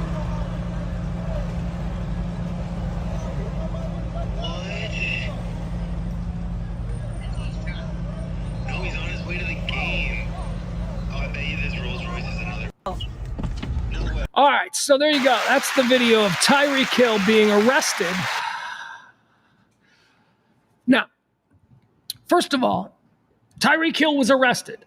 No, he wasn't. He was detained. There is a difference between arrested and detained, but I guess, arrested plays better on social media, so that's what went around. Because when I heard that Tyreek Hill was arrested and then put on the Inside or CBS NFL Sunday, and I saw him warming up on the sideline, running around, I'm like, he wasn't arrested. There is nobody gets arrested at like 10 a.m. and is, at the stadium an hour later. So he didn't get arrested. He's probably detained. In the post game, obviously, he was asked about it, and Tyreek Hill, he said a couple of things that I thought were interesting. So Tyreek Hill said that he wanted to be a policeman. He's like, wow, it's really a shock to me because I'm always very respectful to police officers. In fact, I want to be a policeman. You're not going to be a fucking policeman. Tyreek Hill is not going to be a policeman. I don't know why he said that. And, he said some things about the officers. And consequently, or I don't know if it's consequently, but coincidentally, let's say this morning, the officers involved in the Tyreek Hill detainment have all been put on leave. Okay. There's a big investigation. There are a whole bunch of groups now in the Miami area who are, the police are racist, that whole thing. Okay. So it has sparked something. It has sparked something that had been big a while ago, and now we're all being reminded of again. Now, why did it spark that? It sparked that because in that post-game press room, Tyreek Hill, he said, he kind of was like, well, he made it seem like this is something as a black man. It's just, he did the whole thing. I'm a black man, blah, blah, blah. Okay. And he is driving a supercar a block from the stadium. Here's what I'm wondering. How did it get to that point? And this is not an excuse. I want to say before we go any further in this conversation that what I saw there is inconclusive. I am troubled by him being splayed out on the road for what I understand to be just a traffic incident, right? That seems a bit excessive. So, okay. So what's going on here? But before I start going, those cops are right. I need to know more. I need to know why he was stopped. I want to see, and this is coming, folks, the body cam. I need to see the body cam. I need to see, and again, if Tyreek Hill is a complete asshole, which I promise you he is, because, here's the thing. Tyreek Hill is a complete asshole. Tyreek Hill is a dick. He is look at his history, man. I mean, he punched his pregnant girlfriend in the stomach 3 times in order to force her to miscarry back in college. That's right there. You don't even have to look. You don't even have to bend back there. Just go to his Wikipedia page for crying out loud. I'm sure there's a whole section of the shit that he was involved in. He's not a great person. He was accused of child abuse. His 2-year-old son, broken arm. And then that recording, remember his girlfriend had a recording of him where she said, talking about their child who had a broken arm, she said, he's afraid of you now, Tyreek. And Tyreek's response was, you ought to be afraid of me too, bitch. I mean, there's just a whole bunch of really bad fucking shit about Tyreek Hill that especially people in Miami just are willing to overlook because he's got 4.4 speed and, but he's a dick. So I want to see the police body cam. And again, I don't know what happened. We were waiting for more information. I am troubled by the idea that somebody would have been pulled out of a car and placed on the road like that for a simple traffic infraction. But there's got to be more. As a human being, I'm there's got to be a reason. What happened? Now, here's how those situations most frequently occur. It's a guy giving a little bit of attitude to a cop, okay? Here's how I'm going to role play because I don't have anybody else, but I'll sort of give you my interpretation of how this goes down sometimes with cops, having known a lot of cops in my life. So he gets pulled over, and the cop walks up to the car, and he's greeted by Tyreek going, What? What do you want, man? That, just coming in hot, which he probably did because he was running behind to get to the game. That's why he was frustrated being in traffic with common peasants trying to pull into the game. So he probably did something, charged with reckless driving. I'm guessing maybe he jumped out of his lane. I don't know. But what was that like? We'll see that on the body cam. We'll see what he again, just being an asshole to the cop doesn't mean you get pulled out. Now, what typically leads you to get pulled out is if they ask you to come out of the car for something that they deem probable cause or suspicion, right? The most common thing here to get you out of the car without breaking or violating your rights is to say, been smoking any weed in here? Smells like weed in here. Boom, that's probable cause. The minute they say that, you got to get out of the car because that is the loophole of your civil rights that police in America has figured it out. And that's why they do it. They do. Nobody ever smoked weed in this car. Look at this. This is like a 2-week-old supercar. Nobody's smoking weed. But if they want to get you out of the car, that's all they need to do. So let's say that happened. Smoking weed in here? Why don't you step out of that car? Now, how did he respond to that? Did he respond with, fuck you, there ain't no weed in this car? All right, now he was issued a lawful order to exit the car based on probable cause of the scent of marijuana. Now he's resisting. All right? Now we've got that cascade of things. Now, who's right and who's wrong? I don't know. The cop is technically probably okay and within his rights as a cop. Sketchy as they may seem, smells like weed is probable cause. I can get you out of the car based on that if I want to have a little bit more to do with you. If I want to hassle you a little bit, if I want to delay you even longer, I can get you out of the car. Smells like weed. Now he's resisting. Now he doesn't want to get out of the car because he knows that's bullshit. There ain't no weed in this car. Fuck you. Well, I'm not getting out of the car. Well, now you're resisting. And as soon as you reach your hand in to try and open the door, and as soon as he pushes you back, now you're assaulting an officer. That's how you end up. That's how these otherwise simple situations turn into Tyreek Hill, spread eagle on the side of the road. Are cops snowflakes in these situations? Yeah, they used to be a lot worse, though, before everybody had cameras and everybody driving by could record every police interaction with the public. But yeah, you piss on a cop, you hurt his feelings. He's going to, unfortunately, in many situations, use the authority of his badge and fuck with you. Cops will fuck with you. Is this something that like the new generations are done with? Because, as a kid who grew up in the 1980s, I was just, fully accepting of the ideas that cops were going to fuck with me. Now, again, I was a white kid being fucked with by white cops. So, again, that's my worldview. That's not my world. That is my life experience. So maybe it is different for a kid like Tyreek Hill and his dealings with cops. I don't know. I would just always do what they say. Cops can be dicks. Just do what they say when they got you out of the car on the side of the road because you've all been drinking. Nobody wants to go to jail, so just play the fucking game. So cops, they're turning it into a race thing, and I just think we got to touch the brakes here for a second. When the body cam comes out, and if it's like, what you doing, boy, or whatever, if it's obvious, then we're like, okay. But I'm telling you, what we're going to see is we're going to see Tyreek Hill be a complete asshole to these cops, and a cop not behave professionally, but use all of these steps that cops can use to get you out on the street. Cop's career, if the body camera doesn't absolve, like if Tyreek Hill is shown to be like, no, fuck you, man, and he touches a cop or something like that, then that is, I think, in my estimation, reason enough to detain the man. He's obviously an athlete. He's wearing a tank top. He's yoked as fuck, right? I mean, somebody like that getting a little bit, no, fuck this, getting frustrated. And let me ask you this. Do you think an athlete like Tyreek Hill might be prone to getting frustrated in public when he's inconvenienced? Oh, I think he is. Do you think someone like Tyreek Hill has the emotional stability to be able to process these things in the moment without ending up in handcuffs? I don't. I do not. Is it racist cops taking advantage of a athlete in the wrong place at the wrong time? I don't know, man. We'll have to wait and see for the body cam. It could be. It absolutely could be. A lot of racist cops out there, that's for sure. Could this also just be a confluence of events? Maybe a bad cop who's having a bad morning, who's pissed off, meets some entitled multi-millionaire 20-year-old kid who doesn't have a whole lot of respect for police in the first place, because look at his rap sheet. He has dealt with cops a lot.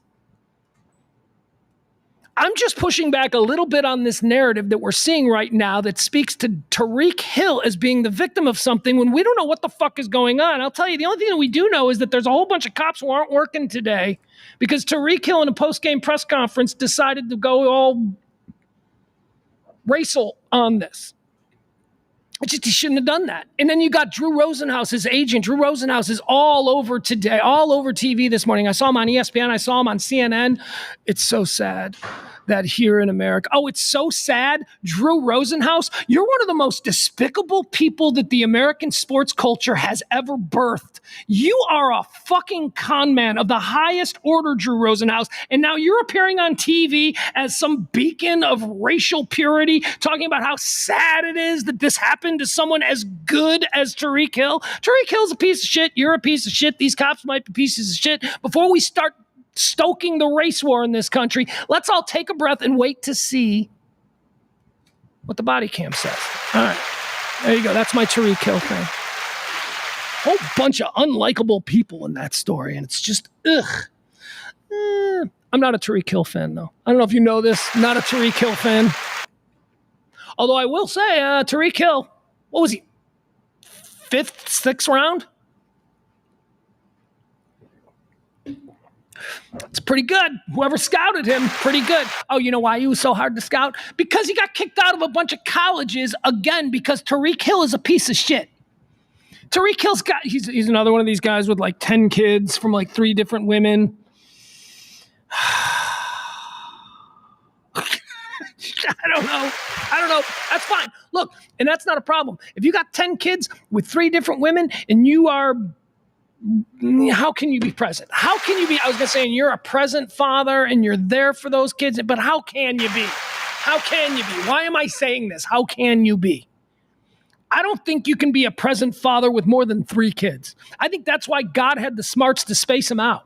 You know, not a whole lot of twins and triplets given to people. Only the people who can handle them, I think God gives triplets to. Because there is no way. You got to space that out. Can you imagine overseeing a house with like 5 teenagers in it? No. I don't like Tyreek Hill. And before I make him a martyr for the cause, I would like to see the police body cam, is all I'm saying. How about Tom Brady? Tom Brady made his debut last night during the Cowboys-Cleveland game. Cowboys! All right. So let me just say this about the Cowboy game yesterday. I like the Cowboys. My son loves the Cowboys. We're down. We were very happy to get that win in the fashion in which we got that win. So no disrespect to the Cowboys. None whatsoever. Don't take it that way. But Cleveland sucks. Like, my kid and I, we looked at each other and we went, are the Cowboys just this good or does Cleveland suck? And we both said, I think Cleveland might suck. I think Cleveland might really suck. Do you know that Cleveland, they were talking like Cleveland might have the best defense in the league. They might. I didn't see that yesterday. Deshaun Watson is hot garbage, and I couldn't be happier. Talk about a piece of shit. It's another piece of shit. In Cleveland, oh, you poor people. I got no hate for the people of Cleveland. People of Cleveland are fine people. They're my Great Lakes brothers. You know, as a Chicagoan, they're my Great Lakes brothers. I understand the life. They understand same weather. We get it. Probably have closets full of the same kinds of clothes. I got no issue with my people of Cleveland. But holy fuck, when you paid Deshaun Watson all of that money, like, remember it was like $200 million. It was crazy. And then he had all of these like sexual assault, being a bad massage guy. He's a massage creep guy. He's, massage creep. And now he sucks. He gets hurt. And then so he misses then he comes in and then he's hurt again. And now he's playing and he just shits the bed. I hate that it's happening to the good people of Cleveland. But, I'm glad it's happening to Deshaun Watson. Also, at some point, do we have Do we have any sadness for the people of the Carolinas? The Panthers are just, I was hoping, although not really, because the Bears still control a second-round pick from the Panthers, so I would like the Panthers to finish really bad again this year and get the number 1 overall pick, and then, because, my Bears still have, I'm telling you, we destroyed the Carolina Panthers. We just, in that Bryce Young trade, where we just gave them the rights to Bryce Young, and they gave us, like, everything, we still have a pick next year. Anyway, Carolina got their asses handed to them by the Saints, who I'm not really sold on the Saints. So I don't know if that's like a really good team or if, Carolina is just that bad. But holy shit. See, I'd rather have like the Deshaun Watson thing happen to the people in Carolina. But the people in Carolina, they already had the whole Bryce Young thing. So can't double dip on the sports misery. That would be uncool. Anyway, the people of Cleveland, they're screwed. But hey, Cowboys won. All right. Dak got paid. I told you he was going to get paid. Who's not going to get paid? Micah. Micah ain't getting paid now. There ain't no way. We'll figure it out. What do you mean you'll figure it out? For the last 6 months, you've been like, there's no way to figure it out. And it's not like you did anything different with these deals to CD and Dak. They both got max deals. None of them took hometown discounts. None of them are having all their money deferred. You're still taking the salary cap hits. How are you going to get how are you going to make this work? I don't think they will. Anyway, so you trade them. You got to trade them. Trade them, get a bunch of number ones, replace them with a 5th rounder. That's all I'm saying. What was Micah Parsons? Where did he go? What number did he go in? I'm not saying that you can get Micah Parsons, You can. No way, you can. We just talked about Tyreek Hill. You get Tyreek Hill. Kansas City got Tyreek Hill or was it Cleveland that got Tyreek Hill in the draft? Did he start out in Cleveland and get traded to Kansas City and then leave for Miami? Anyway, whoever drafted Tyreek Hill, they took him in the 5th round, didn't expect much. He was just a special teamer, he was going to be a return guy, and suddenly he's one of the best wide receivers in the league. So Dak got paid. That's the other big Cowboy story. What else? Oh, yeah, the story that's trending. Here we go. Cowboys-Browns game. Tom Brady made his debut as the color commentator for that game. Tom Brady, of course, the GOAT, the greatest quarterback who's ever lived. I don't even say that begrudgingly. There was a period of time where I was like, but then when he went down to Tampa Bay and won another Super Bowl, I'm like, fuck it. He's the best. Tom Brady, 5th round. Tom Brady, another 5th rounder. You don't need to be picking in the 1st round, but it helps. So Tom Brady did the game yesterday, and so he's just getting absolutely slaughtered. Like people are, he was boring and he was too stiff, and he was all of those things. He was Tom Brady. That is Tom Brady. I've been saying this since Fox gave him this mega deal to now be the face of their football. I'm like, this is dumb. This guy isn't charismatic. They gave Greg Olsen a fucking demotion so that they could bring in Tom Brady at probably 20 times the salary they're giving Greg Olsen. When the fact of the matter is that Greg Olsen rose up from like the C team broadcast to the B team, all the way up to the A team. You know why? Because people like Greg Olsen because he's really good. He's really fun. He's got stories. He's smart. He's articulate. You know who's none of that stuff? He's self-effacing. You know who's none of that stuff, at least that we've ever seen? Tom Brady. So I don't know how Tom Brady, I was hoping that Tom Brady would do something last night or yesterday afternoon that would make me go, oh, no, this is a different side of Tom Brady. This is kind of cool. I didn't know that Tom Brady was funny. I didn't know that Tom Brady was, whatever. I saw none of that. He was so lame. He was very lame.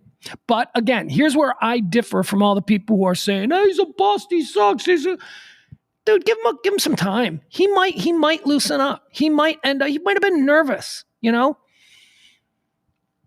I think he'll be fine. He'll be fine. And if he's not, he'll be gone really quickly. Because here's the deal with this stuff. We'll give him a couple of weeks, and Fox will certainly give him more than that because of the monetary investment they've made in him, and they need him to be big.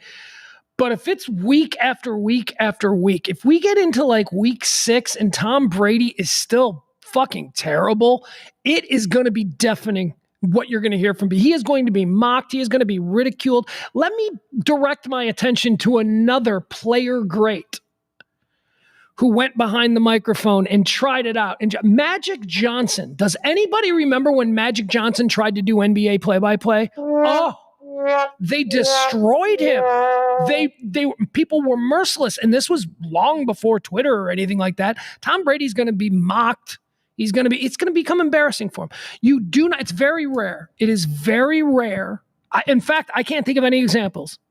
Give me an example of an NFL superstar. Okay, let's just talk about the NFL. Give me an example of an NFL superstar who has gone into the booth and become an iconic voice of the league. I don't think there is. I don't think there is an NFL super. Jim Brown.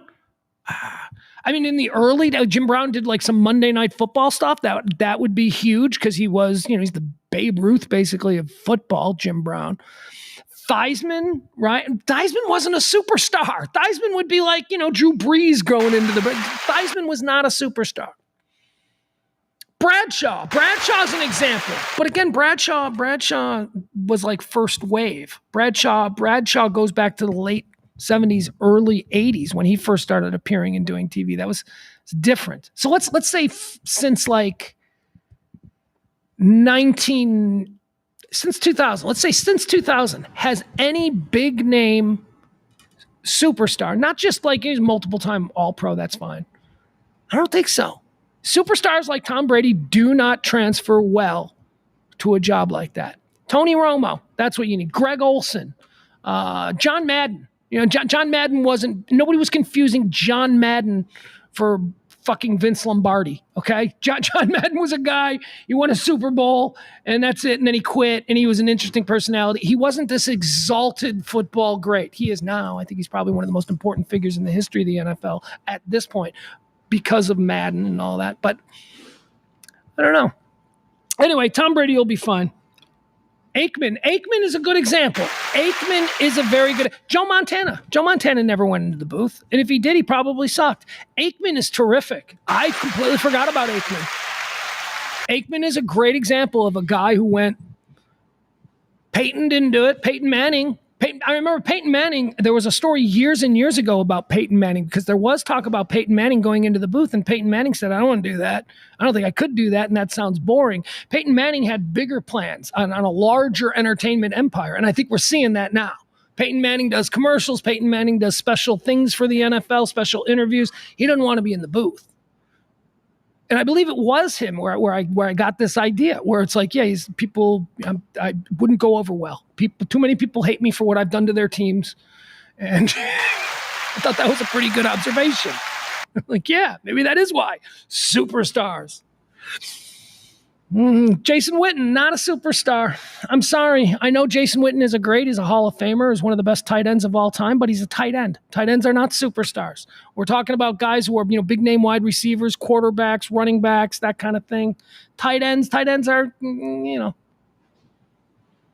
let's see here.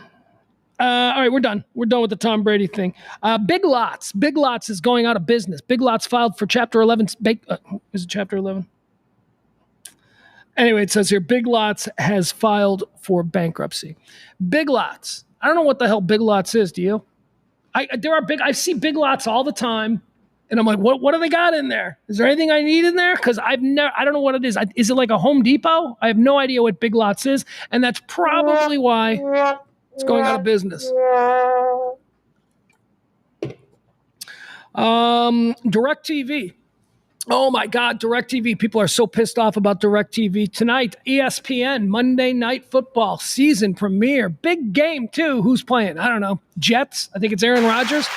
Look, that's all you need to know. It's the New York City market. And guess what? If you've got DirecTV, you can't see the game because DirecTV and Disney, the owner of ESPN, can't get their shit together and come up with a deal to provide ESPN to people who are subscribers of DirecTV. So ESPN and all Disney channels are all blacked out currently on DirecTV. Doesn't that suck?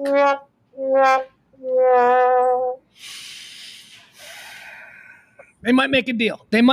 There's a lot of people who think that this is the kind of situation, a deadline of Monday Night Football, that they could make a deal at like 6:30, and then who knows, 7 o'clock, you go to your DirecTV and you'll be able to get ESPN again. But this is sort of the So let's talk about us as the American people. There are issues that do not directly affect us, but seem to occur every 9 to 18 months that we should know about and we should pay attention to, but because they don't instantly affect us, we sort of put them on the back burner. And then there are things like this DirecTV and ESPN thing. These contracts come up every 6 to 19 months. They kick the can down the road, if you will. They make some patchwork deal so that we can all watch ESPN's Monday Night Football on our DirecTV. They make these last-minute deals, and then they're like, all right, we'll kick it down, and then we'll come back, and we'll deal with it again in 6 months. These are the ones that we really care about. We get so invested, the people I'm talking about, the real voting Americans. We care about, my point is this, we care way more about ESPN and DirecTV getting their shit together so we can watch our game tonight than we care about the United States Congress being able to pass a budget for the entire country. That one, we're like, fuck it, let them kick it down the road again. Who cares? But no, ESPN and Disney, settle that shit. Do what you need to do. It's too important that I watch the Jets tonight. What else do we have here? Speaking of football, how about the Super Bowl? The Super Bowl announced that Kendrick Lamar is going to be the halftime show.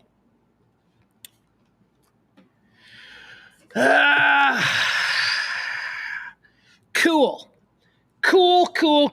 My son likes Kendrick Lamar. My son is 15.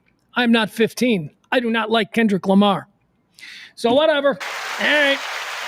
I'll watch.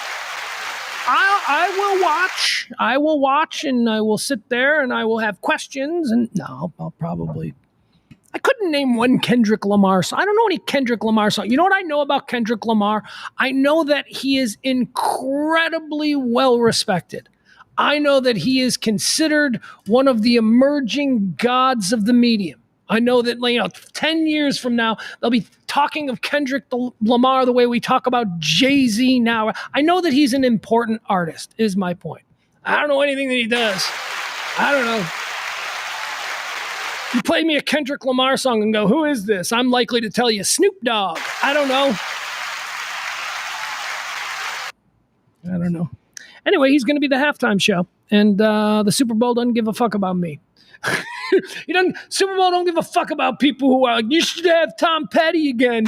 Tom Petty. People like me, we'd rather have a Tom Petty cover band than Kendrick Lamar with the Super Bowl because we're old white men. And no, Kendrick Lamar, I'm sure he's cool. My kid likes him. I'm unfamiliar is all I'm saying. Here's an interesting story. Actually, we're not going to spend a lot of time on this one, but I did want to mention this to you. So there is a scandal going on in the California State House there in California. There is a California state senator, who is apparently, she's being accused of sexual assault and sexual harassment by her former chief of staff. Here, I'll give you the story. Hold on. What is her name?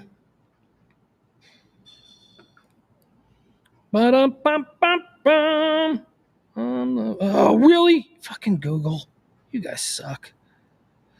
Former chief of staff sues California state senator. Her name is, it's a woman. The state senator is a woman. As I told you, just bear with me, folks. This one gets interesting. She's a woman. Her name is Alvarado Gil. I don't know what her first name is. Let's call her Sally. Sacramento, California. California State Senator Marie Alvarado Gil. Marie. I should have gone with Marie. I didn't go with Marie. California State Senator Marie Alvarado Gil is facing a civil lawsuit filed by her ex-chief of staff, who alleges the senator forced him to do sexual favors while she was his boss. And he says he suffered a back injury in the course of doing these sexual favors that required major back surgery. And when he couldn't perform these certain sexual favors, he's the chief of staff, he was fired. And now he's saying, you can't, I threw my back off. All right, ready? Can we talk like regular people in a bar? He threw his back out going down on her, had surgery, couldn't go down on her anymore, so she fired him. There you go. That's all you need to know.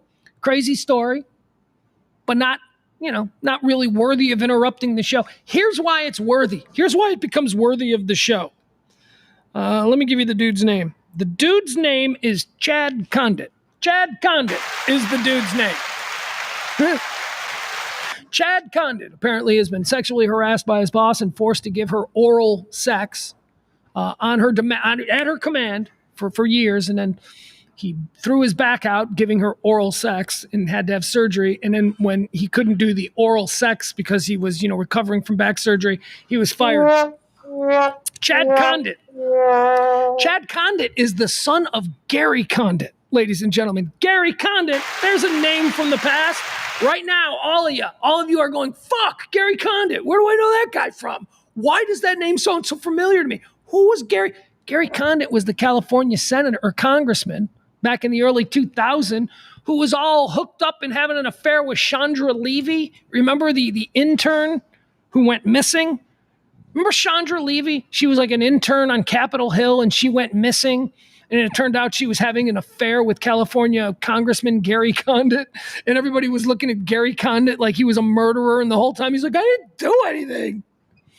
And he had to resign, or he didn't resign, but then he ran for re-election and he lost because everybody thought he murdered a 20-year-old intern.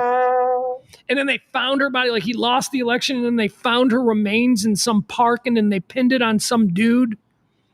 They were like, oh, he was murdering people. They pinned him to 2 other murders, and so they thought it was a serial killer thing and all that. And then Gary Condit was like, see, I told you. And then Gary Condit tried to run for office again. But during the course of him running for office, it was revealed that the dude that they had pinned the 3 murders to, of which Chandra Levy was one, it turned out that he was set up and none of that was true, so they had to let him go. It's 20-something years later. We found her bones, Chandra Levy. We still don't know who did it. We still have no idea. There is no Gary Condit's still out there going, I got to be honest with you. I always thought that there was something, he had something to do with it. And then all of a sudden they arrest this dude, this Mexican immigrant dude. And I'm like, oh, okay, never mind. I guess Gary Condit's fine. And they arrest this Mexican Guatemalan something. Sorry, Latin. Is he Latin? I don't know. People from Guatemala aren't Latin. They're Indio-centralized. Oh, fucking shut up. Whatever. You know what I'm saying? He's an immigrant from a country down there. One of the countries that's attached to us. And I thought, oh, okay, well, there you go. That's what happened. And then they had to let him go because they're like, no, the person that set him up, we figured out that person was lying. So somebody was put up. Somebody was put up to lie to create this guy. That's the kind of shit a congressman can get done, is my point. I think Gary Condit, I don't know. Here's what I, who don't know anything about this story, is just assuming, allegedly. I think Gary Condit, could have possibly paid people to take the rap so that the spotlight of who murdered Chandra Levy would be taken off him and go to someone else. I think he did that. I think he did that. That seems like the kind of thing a congressman from California can get done. Anyway, his son, Chad Condit, is now suing his California state senator because she was making him go down on her, even though he had a bad back. All right. That's the only reason we're talking about that one, because I went, why do I know that? And I looked up the name and I'm like, oh, it's Gary Condit's kid. Look at that. Hadn't thought about Gary Condit in years. I'm telling you, I think he had something to do with Chandra Levy's death. I'm trying to think what Chandra Levy looks like. Let's see if we can remember that. Because honestly, in my mind, I'm imagining Lewinsky. And I think a lot of you are too. I think she was very similar. Wow, she's still all these years later. When you put Chandra in, Levy is the first one that comes up. All right, so here's what we do know. We do know that Gary Condit was, in fact, having an affair with her. We know that. Okay, there you go. There's Chandra Levy. She was working in his office. She was from his congressional district. So, there was all of that. There she is. There you go. That's the picture. That's the one I remember. That's the one they always showed on the news. Frizzy hair. That's too bad. Young girl fell victim to another creepy middle-aged man having whatever problems. A little bit of midlife crisis. So he's going to start dating his 20-year-old intern. She goes missing. There's a whole lot of stuff now too that, as I remember that case, like he was being observed and followed, and he went back to like his apartment and threw like a whole bunch of stuff out. That is every time like somebody's wife goes missing, and there's like a chief suspect, like the husband or the boyfriend or whatever, they're always observed going back, throwing stuff out. Like they're always seen. Here he is, like Drew Peterson. Remember Drew Peterson? That guy killed like a bunch of his wives. Once they were watching him, they were like, he sure does move a lot of garbage in his car. I have never taken a garbage bag from like a garbage receptacle at a house. I've never taken a garbage bag and just thrown it in the back of my car. And yet these people seem to do it all the time. That's shady as fuck. What are you doing? Why are you throwing? Anyway, Gary Condit was observed doing that as well. He went there. He took a bunch of garbage. He was seen walking out of the apartment with a bunch of garbage that he put in his car. Apparently didn't want to just put it in the dumpster. He wanted to make sure that garbage went exactly where he wanted that garbage to go. All right, let's see. What else do we have here? We got a couple of things. Oh, man.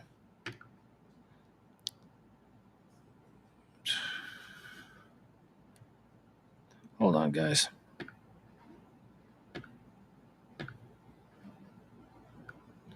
Yikes. All right. Let's see where we are. How you doing? You hanging in there? Look at us. 2 hours and we're still rolling.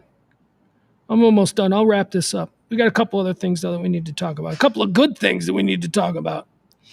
All right, Gary Condit's kid. We talked about that. How about late night TV?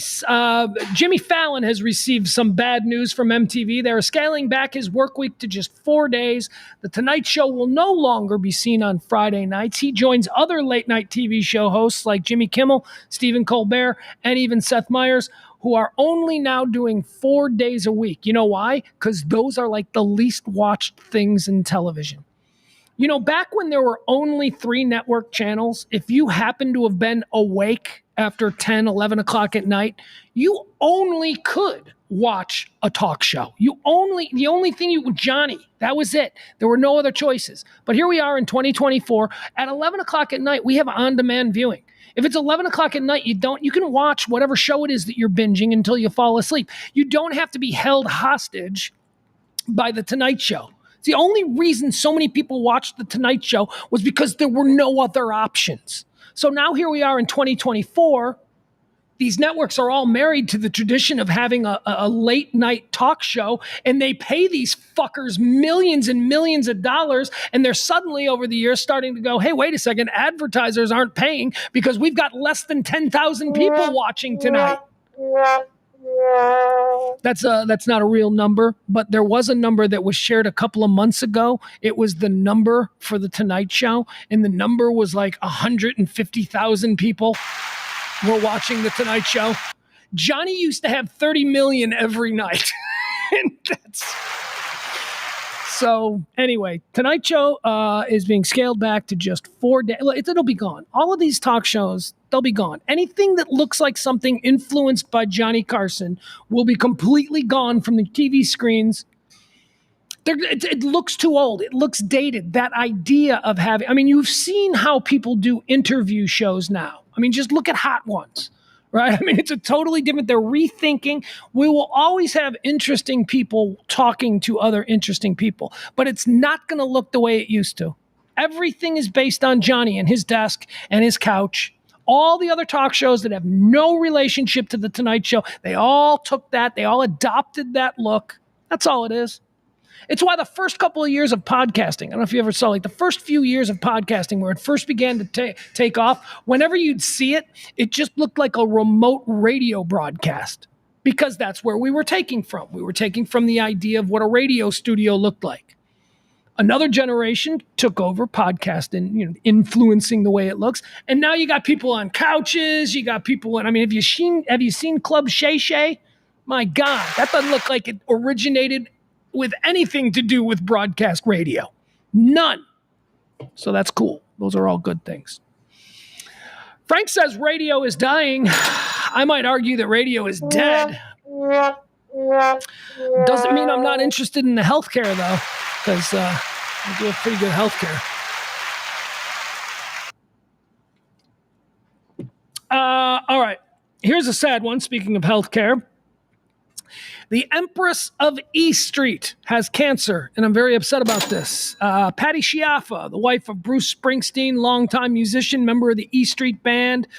She's the, if you look at all those old Bruce Springsteen videos from back in the day, she's the sexy redhead singing backup and playing tambourine. And Patty Schiaffa married Bruce about, I don't know how many decades ago now, but they've been married for quite some time, and she's a lovely woman.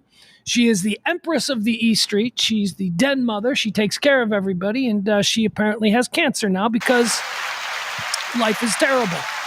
So keep your good thoughts for Patty Schiaffa, Mrs. Bruce Springsteen. As I say, the queen of the boardwalk, the Empress of the E Street. Patty Schiaffa announces that she has cancer and has been battling cancer for 2 years. 2 years. It will affect touring schedules. She may play a few shows with the band, but she is no longer going to be a full-time member of the E Street Band. We wish her luck. What a terrible thing. She's a cool lady. That's a cool chick, man.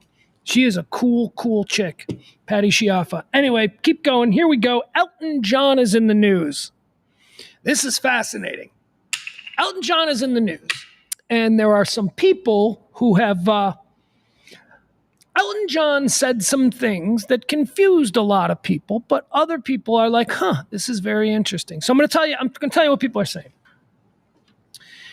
Here's the question they're asking.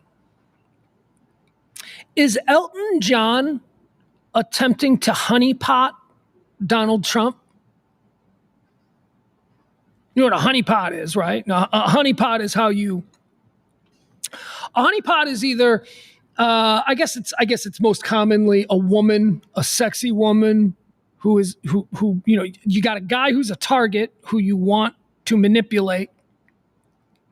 And the honeypot is the woman that draws that man in. And I don't want to explain this. Is Elton John attempting to honeypot Donald Trump, which is something that a lot of, at this point, I'd describe them as Elton John apologists. It's things that they are saying. So here's why. Elton John, in an interview with, I believe this is Variety, was asked about Donald Trump. Now, what do we know about Elton John? We know that Elton John is a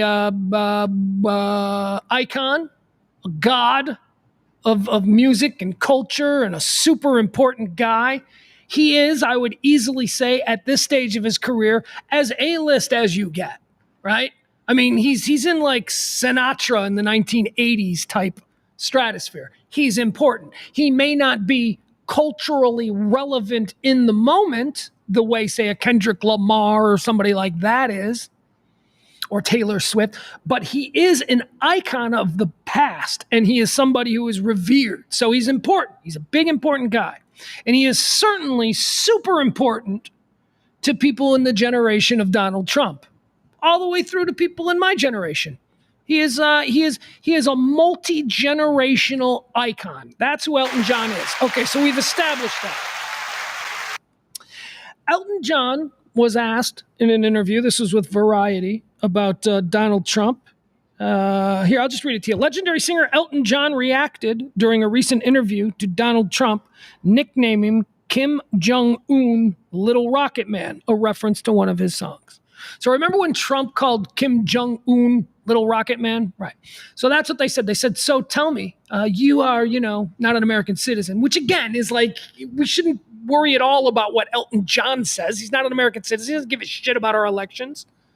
So they asked him, they said, look, when Donald Trump called Kim Jong-un Little Rocket Man, what'd you think of that? And so here's what Elton John said about that.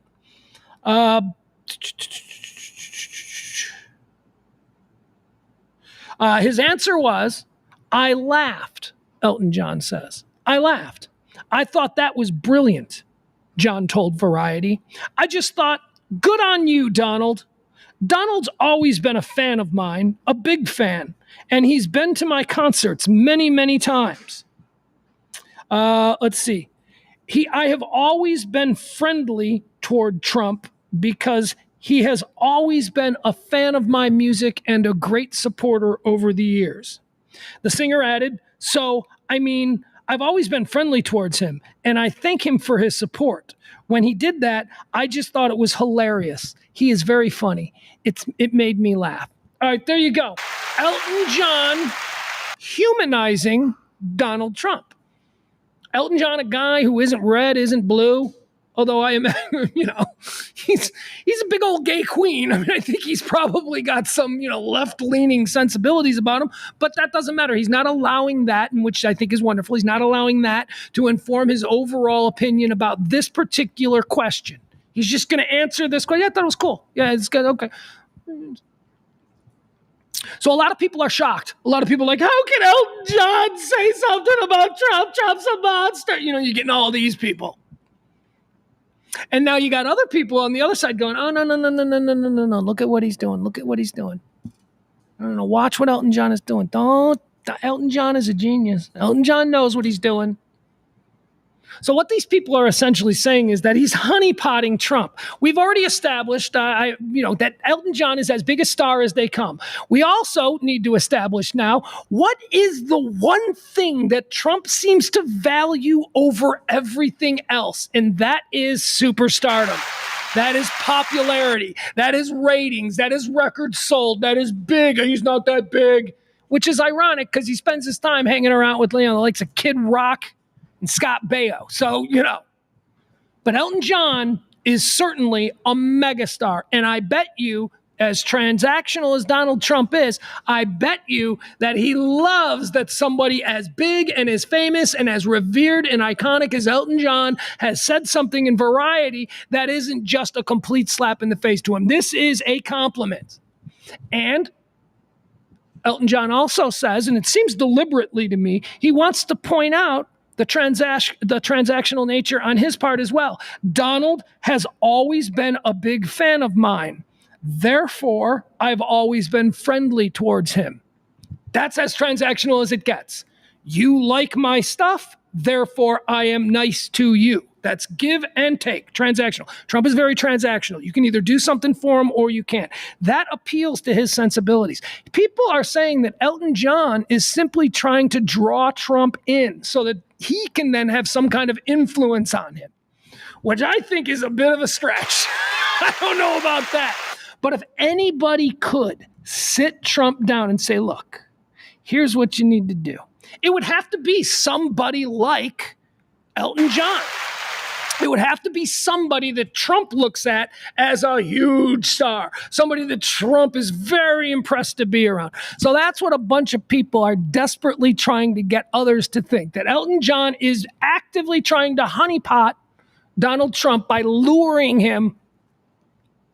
I mean, I guess it's possible. I just don't know that it's likely. What I think is happening here is I think that there are a lot of people who are shocked that Elton John said something positive about Trump. So they're trying to create a scenario where it turns out that Elton John is just being a hero and not just a dude who doesn't want to get into all the politics of it. I think it's very likely that over the past 40 years with Donald Trump owning casinos and, having these big events and all this stuff, it's very likely that he and Elton John have had some kind of a relationship. Their paths have crossed. He knows that he's a fan, so I don't know. I just think that's interesting. So is Donald Trump, or not Donald Trump, is Elton John MAGA? I don't know. But, he seems, is he honeypotting Donald Trump? That I don't know. Isn't that interesting, though? All right, there you go. Maybe it's not as interesting as I thought it was, but let's see here. What else do we have here? Here's some cool video. Oh, yeah. Okay, let's watch this video. Okay. So I saw this on Saturday. This made me laugh. All right, we'll show the original video. This comes to us from Brooklyn. This is in Brooklyn, New York. There was a car that was blocking a service entrance to a building in Brooklyn, New York. And the people who were trying to get into the service entrance, they called a tow truck because that's what you can do. You come by, you pick it up. And if you know anything about places like New York, there's a tow truck lurking around the corner virtually everywhere.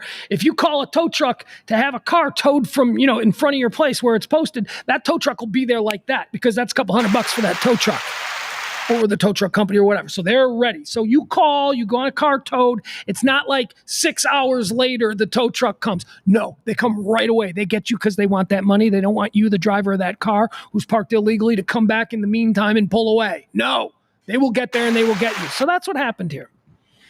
Now, the dude who parked illegally is apparently one of these Brooklyn, New York, Italian kind of guys. You know what I mean? Hey, what are you doing with my fucking car? It's one of those kind of deals. So they got his car hooked up. The tow truck shows up, hooks the car up immediately. That's another thing. These dudes can hook and tow quickly. You ever seen how quickly they do that? Oh my God. So the dude emerges from wherever he is. He's probably getting, like a meatball sandwich from the place on the corner. Anyway, he comes out and he sees that his truck is now on the back of the tow truck. And he does what just about any normal person would do. He begins to fight the tow truck driver, fist fight breaking out. And then it goes even further because the tow truck driver doesn't want any of this smoke. And he's like, what the fuck is going on? So we see him backed off. Then the Italian dude whose truck that was illegally parked is now attached to the tow truck. He jumps in the tow truck, therefore stealing the tow truck, and he begins to rampage through the streets of Brooklyn with his own truck hooked up to the back of the tow truck. Should we watch that? Does that sound like something you'd want to watch? I think it does. All right, here you go. This is the crazy Italian guy in Brooklyn. Again, I talk a lot about how we as adults, sometimes we have difficulty processing our emotions in the moment. This is a dude who completely failed to process his emotions in the moment. This is a guy who completely, it's a bit of an emotional idiot, if you will. Here you go. All right, I'm going to show you here. You see the tow truck, and you see the illegally parked vehicle on the tow truck, right? Okay, so there's the illegally parked vehicle. Here's the tow truck. Let's watch what happens. We've got, by the way, multiple camera views of this, so we're going to watch a couple of different... Oh my God. Don't put your hands... Call the cops. Lucy, shut up. Someone call the cops. Lucy, shut up. All right, so the guy who is getting into the tow truck is the Goomba who is having his car towed. That's not his tow truck. The tow truck driver is the guy that's trying to stop him from taking his tow truck. And he's saying, get the fuck away from this truck. Get the fuck... Here, listen, we'll keep going. Oh, Lucy, shut up. Someone call the cops. Lucy, shut up. You can't put your hand on that man. God. Yo. Okay, so now he is leaving in the tow truck with his truck attached to the tow truck. So I don't know what he's doing, but now this is one of those New York streets. This is one of those very close, tight Brooklyn neighborhood streets. We've got cars, because it's Brooklyn and there's millions of people. We've got cars lined up on both sides. So now there's only one very narrow path that a car, it's seriously one car at a time. So let's watch. Are you fucking crazy? You can't put your hand on that man. God. Yo. No. Are you fucking crazy? Bruh. Sir. Yo. Okay. Oh my God. All right. So he's obviously trashed the car that was behind him because the door of his truck is, he's trashing his own truck. He's trashing the tow truck. He is trashing all of the cars on the street that are being hit by his own vehicle, which is attached to the tow truck that he's driving. Crazy. Bruh. Now. Bruh.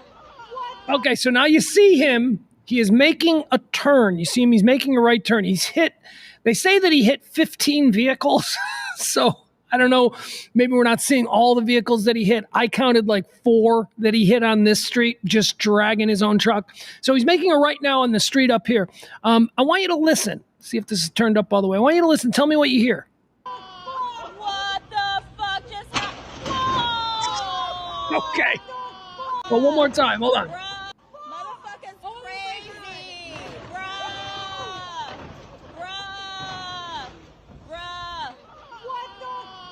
What the fuck just happened? Okay, what was that, you ask? He made a right turn onto that street and went head-on into a city bus. That was a city bus. Okay, so let's watch this one more time, and then I'm going to show you a couple other camera angles, which are fun. Don't put your hands. Call the cops. Lucy, shut up. Someone call the cops. Lucy, shut You can't put your hand on that man. God. Yo! Are you fucking crazy? Bruh! Sir! Yo! Oh my God! Motherfucker's crazy! Bruh!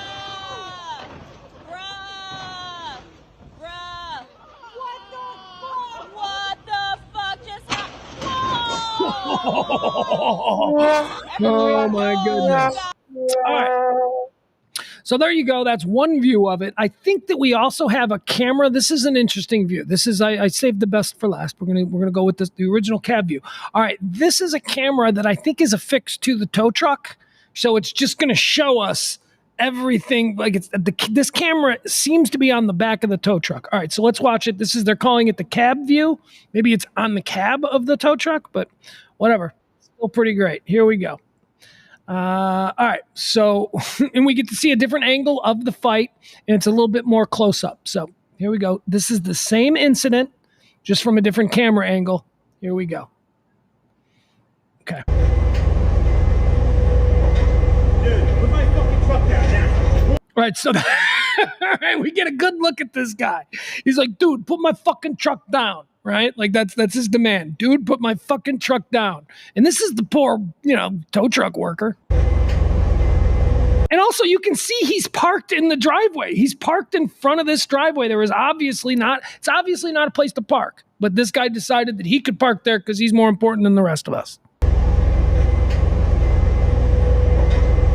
put my fucking truck down now. Warning, put this fucking truck down. Get the fuck out of here. Get down, you motherfucker. Put the truck down. Put the truck down. Put the fucking truck down. Get the fuck down. Get that fucking truck down. I'm warning you, motherfucker. Don't Get the fuck away from this truck. Get the fuck out of here. Okay, here he goes. Are you ready? Let's go.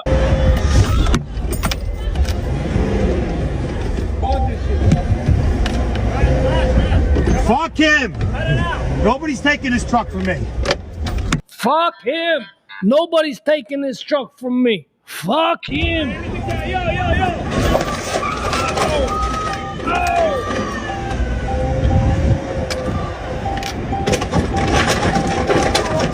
Oh, that door is just scraping every car. Just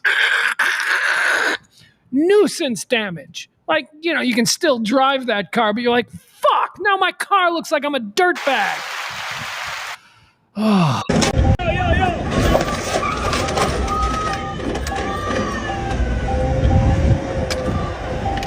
Oh, here we go. Are you ready? This is like nails on a chalkboard.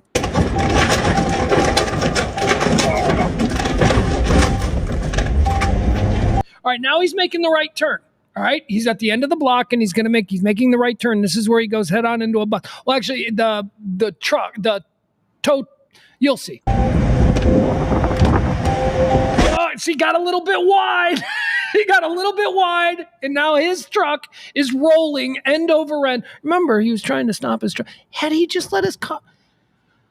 If he had just gotten his truck towed he would have had to pay $300 or whatever it costs in New York now. Whatever. It's a nice looking truck. He can probably afford it.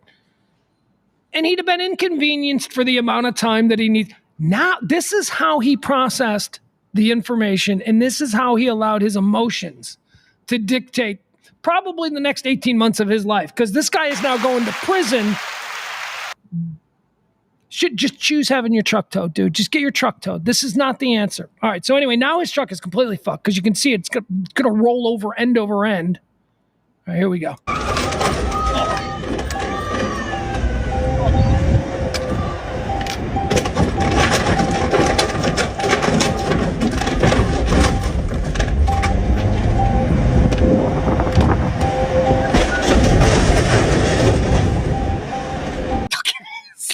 Threw it right into a bus.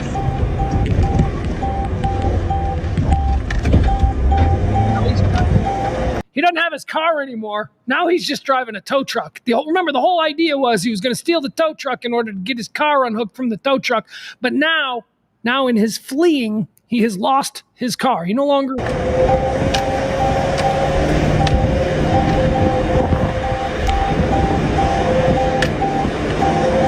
At least he's not hitting any other cars now. That's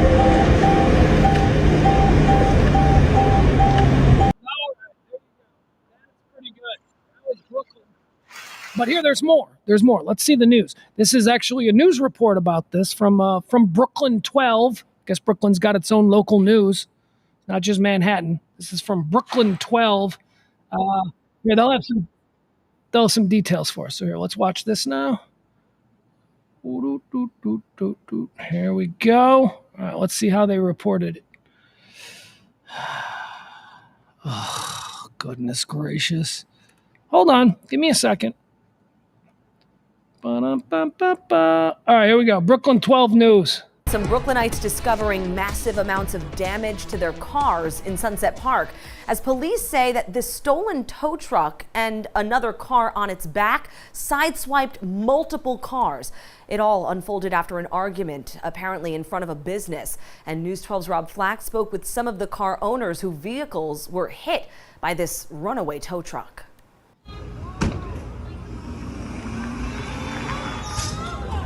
An argument over a vehicle being towed turning into a road rampage that damaged multiple cars in Sunset Park.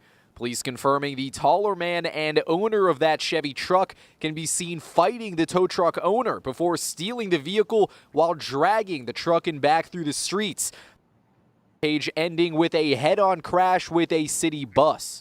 Now, witnesses on the scene tell us the incident started because that smaller truck was blocking the service doors of that building that you can see behind me. Many of those cars parked there right now are damaged as a result of that incident. Their owners coming out now just discovering that damage. My car, I got it fixed because I go up to a school, I got it up on my door, everything, my family, so I need help.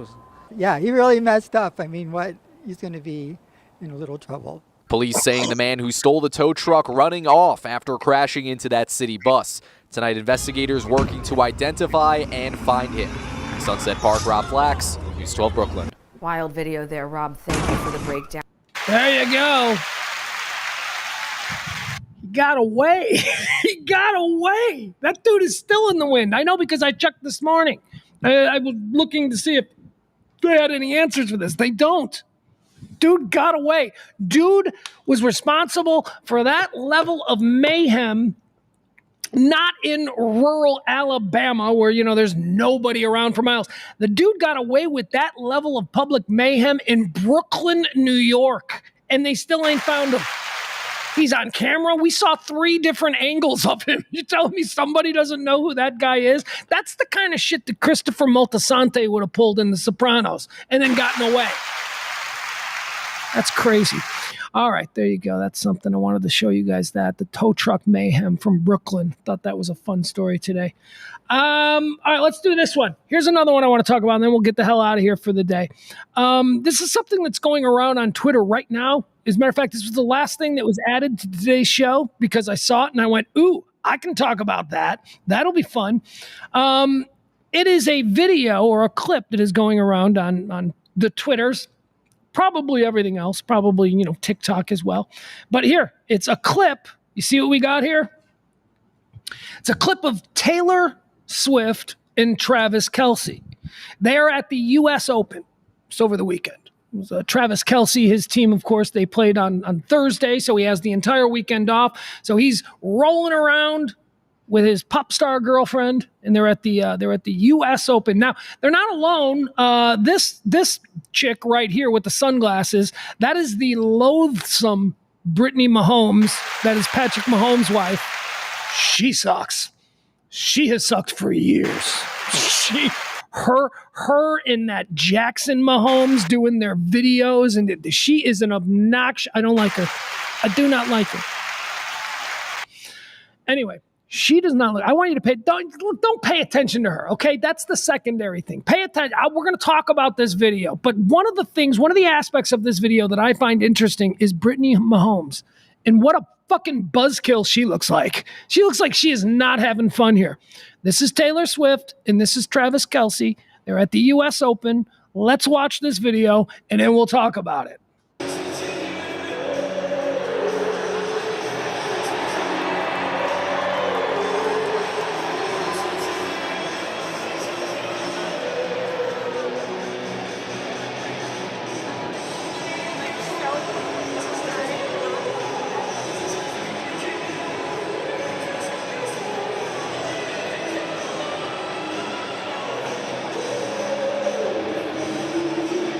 All right, so there you have it. We'll go back one more time. Yeah, we'll just freeze it right there. So it's Taylor Swift and Travis Kelce. They're at the U.S. Open, and there's just a little moment there, probably between, tennis, what do they call them? Sets? Matches? I don't even know what they're called. But there's probably a little bit of time there. So they're playing music. People are having a good time. People are drinking. It's an event. It's a social event. She is the biggest goddamn star in the world. She's Taylor Swift. So she knows there's cameras on her. She's with her boyfriend, another high-profile American athlete. And they're singing. And they're dancing. They're singing along to the Darkness, Thing Called Love. Taylor Swift is air guitaring and Travis Kelce is singing, and they look like they're having fun, right? Okay. Nobody else around them looks like they're having fun, although I will direct your attention to the girl who is sitting in between, right there in the middle, right in front of them. It looks like there are two dudes and then a girl. She's into it. She's into the song. She's singing too. Brittany Mahomes, she looks like she's humiliated. Brittany Mahomes actually looks like she is embarrassed to be with Taylor Swift, which is an interesting adjustment because in the beginning of the Taylor Swift showing up at Chiefs games, it was Brittany Mahomes who was like, please let me hang out with Taylor. It was that thing. So they must have gotten so comfortable in their little gal pal relationship that now Brittany Mahomes is comfortable being embarrassed by being in the mere presence of these two. First of all, this is probably third of all. I've had a number of thoughts concerning this video. What is going on with the way he's dressed? All right, that is the most troubling thing. A lot of people are like, this is stupid. Look at them. They're so weird. They're so lame. They're so weird. Okay, we'll address that in a second. But first of all, what's going on with this outfit? There is no way Travis Kelce would ever wear that stupid hat unless someone of the caliber of Taylor Swift said, you should wear this hat. It's the only reason he's wearing that hat is because she put him in that hat. And I don't think she put him in that hat because she thinks it looks good. Women do this to us. She put him in that hat because she wants to prove to herself that she can make him look like a fucking moron anytime she wants. That's called having hand in the relationship, and that's what's on full display here. He looks like a retarded kid who dressed himself for the first time. That's Taylor Swift. She is doing that to him. That's right. Little Corky got himself all dressed up for school for the first time. He probably went out with a cape. She made him take the cape off. No, Travis, you can't wear a cape. Anyway, let's talk about the behavior. Let's talk about them obviously having a couple of drinks. It's a Sunday afternoon during the finals of the U.S. Open. This is one of the biggest society sports events that we have in this country. We have certain sporting events in this country that are bigger for these ramifications, one would have with society than it is for a truly beloved sport, right? Like the World Series It's not a society event. The Super Bowl, not really a society event. You know what a society event is? The Kentucky Derby. The people who go to Kentucky Derby, that's a society. The Masters. The Masters is the U.S. Open tennis there in Flushing, New York. That is a society sporting event. So they're there. It's an off weekend. They're being seen. She's a megastar, quite possibly the most famous woman on the face of the earth. And he's Travis Kelce. He's a football player who is famous. They're drinking. It's a Sunday. Let's just not be distracted by the fact, again, that he looks absolutely absurd in that outfit. They're having fun.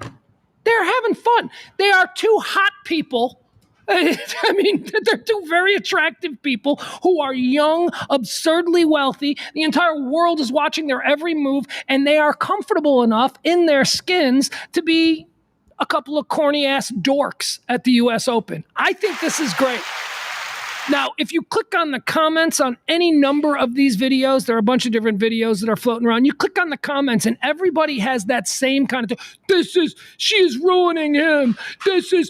Somebody help him. He's being held hostage. Oh, fuck you. He's with Taylor Swift. You idiots. You would do a lot worse. You would do a lot more embarrassing shit if it was just to get with the hottest chick at the Gap. This is fucking Taylor Swift. So stop it. He's whipped. He's goddamn Taylor. Do you know what he's going to be like after they break up? And I do believe they're going to break up. He's going to have that. He's going to have the Pete effect. He is. Do you remember when was it Ariana Grande when she broke up with Pete? Yeah, remember that? What happened? All of a sudden, every other hot chick on the planet went, well, is Pete Davidson hot? Should we check out Pete Davidson? So then he goes from Ariana Grande. We're talking about a junkie from Long Island who was a spare player on Saturday Night Live, who all of a sudden has Ariana Grande. So after that fizzles out, then you got Kate Capshaw. She's like, oh, there must be something to him because... And then you get Kim Kardashian. Look, he's crazy. Anyway, Pete Davidson, he dated one famous one. That's what's going to happen with Travis Kelce. Travis Kelce's going to end up with Sydney Sweeney. Book it. He's going to marry Sydney Sweeney. He's going to go from Taylor Swift, because they'll break up. You know they will. And then he'll be out there, and suddenly he will be in a completely different league. And don't be like, oh, Pugs, he was already a famous NFL player. He was already in that league. No, he wasn't. He was a tight end on a team in Kansas City. Okay? He's not the quarterback of the New York Jets. All right? He was Travis Kelce. He's a tight end on a team in Kansas City. Taylor Swift has put him in a completely different universe. He's going to do well. So don't begrudge him that he's out here having a good time at the U.S. Open with his girl. By the way, here's the other thing about Taylor Swift. Have you guys ever dated a drama girl, like a girl from the theater department?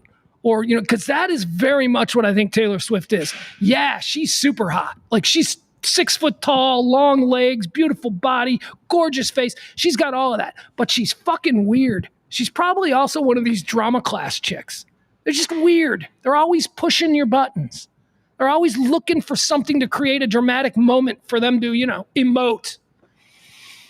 But see, when they're that hot, Travis Kelce's probably just not done.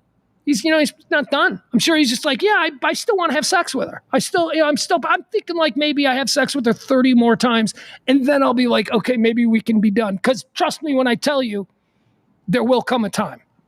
There will come a time.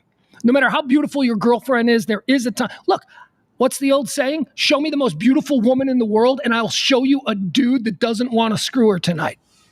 That's been there, done that over and over. So, he will move on from Taylor Swift. She will break up with him, and that's how it'll go, too. She'll break up with him, and he'll move on. And he'll move on to... Kate Middleton. Yeah. Well, Kate Middleton will survive cancer. She'll get divorced from Prince William. And then all of a sudden you'll have Travis Kelce dating Kate Middleton. That's my prediction. That is absolutely my prediction. Hold me to it. All right. A couple of celebrities out having fun. We should all be so lucky. We should all be. And you know what else? Can I just say, this is what's actually kind of cool. I appreciate confidence. Travis Kelce must be a really confident dude. I mean, why wouldn't he be? He's good looking, right? He's at the apex of his chosen profession. He's got Taylor Swift as a girlfriend. So I guess, all that stuff leads, but he's very comfortable. He's very confident and very comfortable. They both are. They know that everyone in that place is looking at them, and they're still dorking out. That's the best way to describe it. They were dorking out. That's kind of folksy. I kind of like that. Kind of like that these people who are so famous and so they're just dorks. They're just nerds. She's a weird drama girl, though. That's what I think. I think she's very causes a lot of problems. I mean, seriously, like if she wasn't Taylor Swift, but maybe she wanted to be Taylor Swift, like struggling artist and all that. Could you imagine dating her? Ugh, she'd be such a handful. Actually, I can. I'd put up with it. Why? Because look at me and look at Taylor Swift. I should be so lucky. She could have third-degree burns over 90% of her torso, and I should be so lucky. Don't you love it when guys who look like me start to get like, yeah, that chick, she ain't that hot. Please. Please. All right, that's going to do it for today's show. I appreciate you hanging out with us. We do this every day, Monday through Friday, live from the Kellymore Memorial Studios in the beautiful E-Gallery located in Dallas's Design District. We are the Radio Misfits, radiomisfits.com. Can I be so bold as to one more time ask you to help support this kind of talk radio? It's non-political. It's just about life, pop culture, current events, whatever it is. Drop a little something there in the Cash App or the Venmo. It will be greatly appreciated. Another big thank you today to April, our executive producer. Be the top tipper of today, and you will be the executive producer tomorrow. Thank you to April. You did an incredible job. All right, what do we got? We got Monday Night Football tonight, right? I'm watching so much football. Who are the Jets playing? You guys know? I'm going to look this up real quick. Because I know it's the Jets, right? I know it's Aaron Rodgers because I'm like, I want to see Aaron Rodgers. All right, let's see here. New York Jets, Niners. There you go.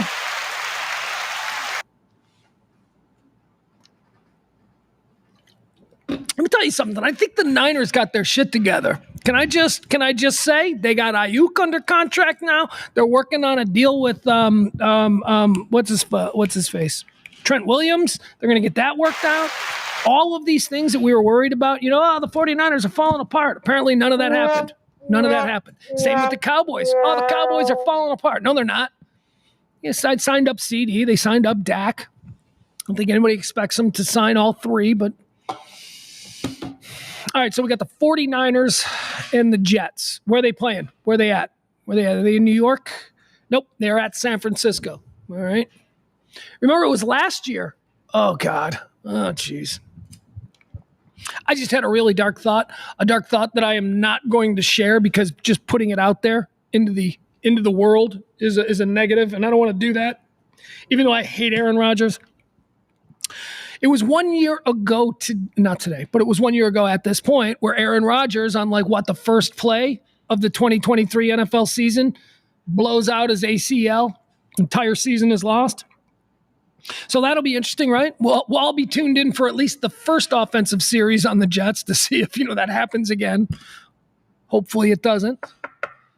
That's the other big piece of news that I had to be confronted with this weekend. So my Bears, we all know I'm a Bears fan, right? And Bears, I have no illusions about, us winning the division. We are in the NFC North is an incredibly difficult division, or at least on paper, it looks like it's an incredibly difficult division. Third place, I think most people have my Bears finishing third place with a possible wild card. Good, I'll take that. That's fine. Detroit played last night. Detroit won. Detroit, it was touch and go, right? Overtime. Detroit won it, drove the ball down, shoved it down their throats, won the game in overtime. Good job, Detroit. Green Bay lost, though. So Green Bay lost. So I'm already, as a Bear fan, Bears won, so we're 1-0. Detroit's 1-0. Minnesota's 1-0. Green Bay is in the toilet. They're in the bottom of the division. Green Bay is 0-1. Green Bay also lost Jordan Love for a significant portion of time. Jordan Love, the incredible young quarterback of the Green Bay Packers. So we're watching this game on Friday night, my son and I, the Packer game. And I was being silly, right? Because I hate the Green Bay Packers. And my kid does too. We both hate the Green Bay Packers. But Jordan Love was kind of running for his life, and I was saying things like, kill him, hurt him. I'm saying all these things. And my kid is busted up. He's like, don't say that. He's like, don't even joke about that. So I started joking about it even more. And as it turns out, at the very end of the game, Jordan Love does, in fact, get hurt. And he couldn't get up. And my kid turns to me and he goes, see? I go, that's you. You put it out in the universe. You were saying that about an hour ago, and now look, now he's hurt. And I fucking felt bad. I really did. I was like, well, I know that it isn't really directly related to me saying that shit, but I did manifest it. I said it, and now it's out there in the universe. And he did get hurt, and I don't want anybody to get hurt. I mean, quite frankly, if I'm being honest, does the Green Bay Packers being forced to play the first half of the season with Malik Willis as their quarterback, does that help me in my interests as a Bear fan? Yes, it does. Yes, it does. Do I want to beat the Green Bay Packers? Yeah, I want to beat the Green Bay Packers. Do I still want to beat the Green Bay Packers without Jordan Love? Yeah, I don't care. I'll take any victories over the Green Bay Packers. Is it going to be as sweet if it's not with Jordan Love? No, it won't. No. I mean, like, the best scenario is that, the Bears beat the Packers with Jordan Love. But anyway, we'll probably still get a crack at him because we don't play the Packers until the end of the season. And at that point, Jordan Love should be back. And hopefully, Malik Willis loses 6 games in a row. That would be so great. Wouldn't that be awesome if the Packers were 0-7 heading into, week 8, the return of Jordan Love? Wouldn't that be awesome? I'm talking to you like you're all Bears fans. All right. I got nothing else. That's it. Football tonight. We'll watch some football. I hope you're well. Appreciate you. Let's see here. Adam says Love is out at least 4 weeks. Well, yeah, they're saying 3 to 8 weeks is the number. Trust me. I've been following this very closely. 3 to 8 weeks is what they're all saying.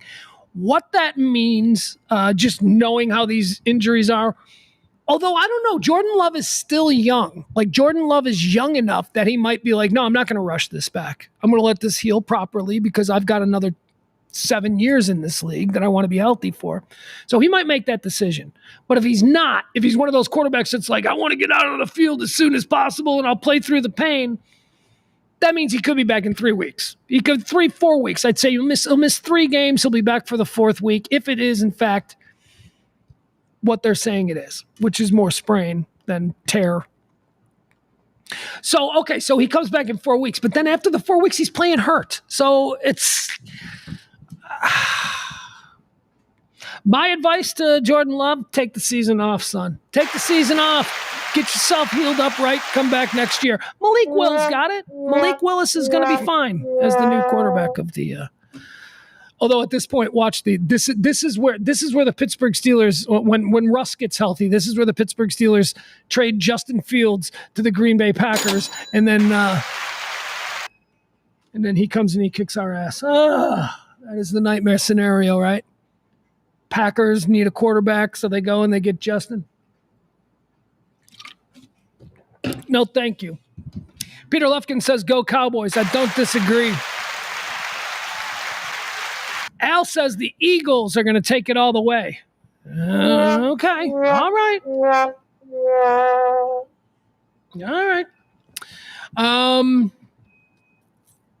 I got nothing else. I hope you all have a wonderful night. We'll see you back here tomorrow at noon. I am Pugs Moran. This is The Rant on the RadioMisfits.com. We are Radio Misfits Dallas.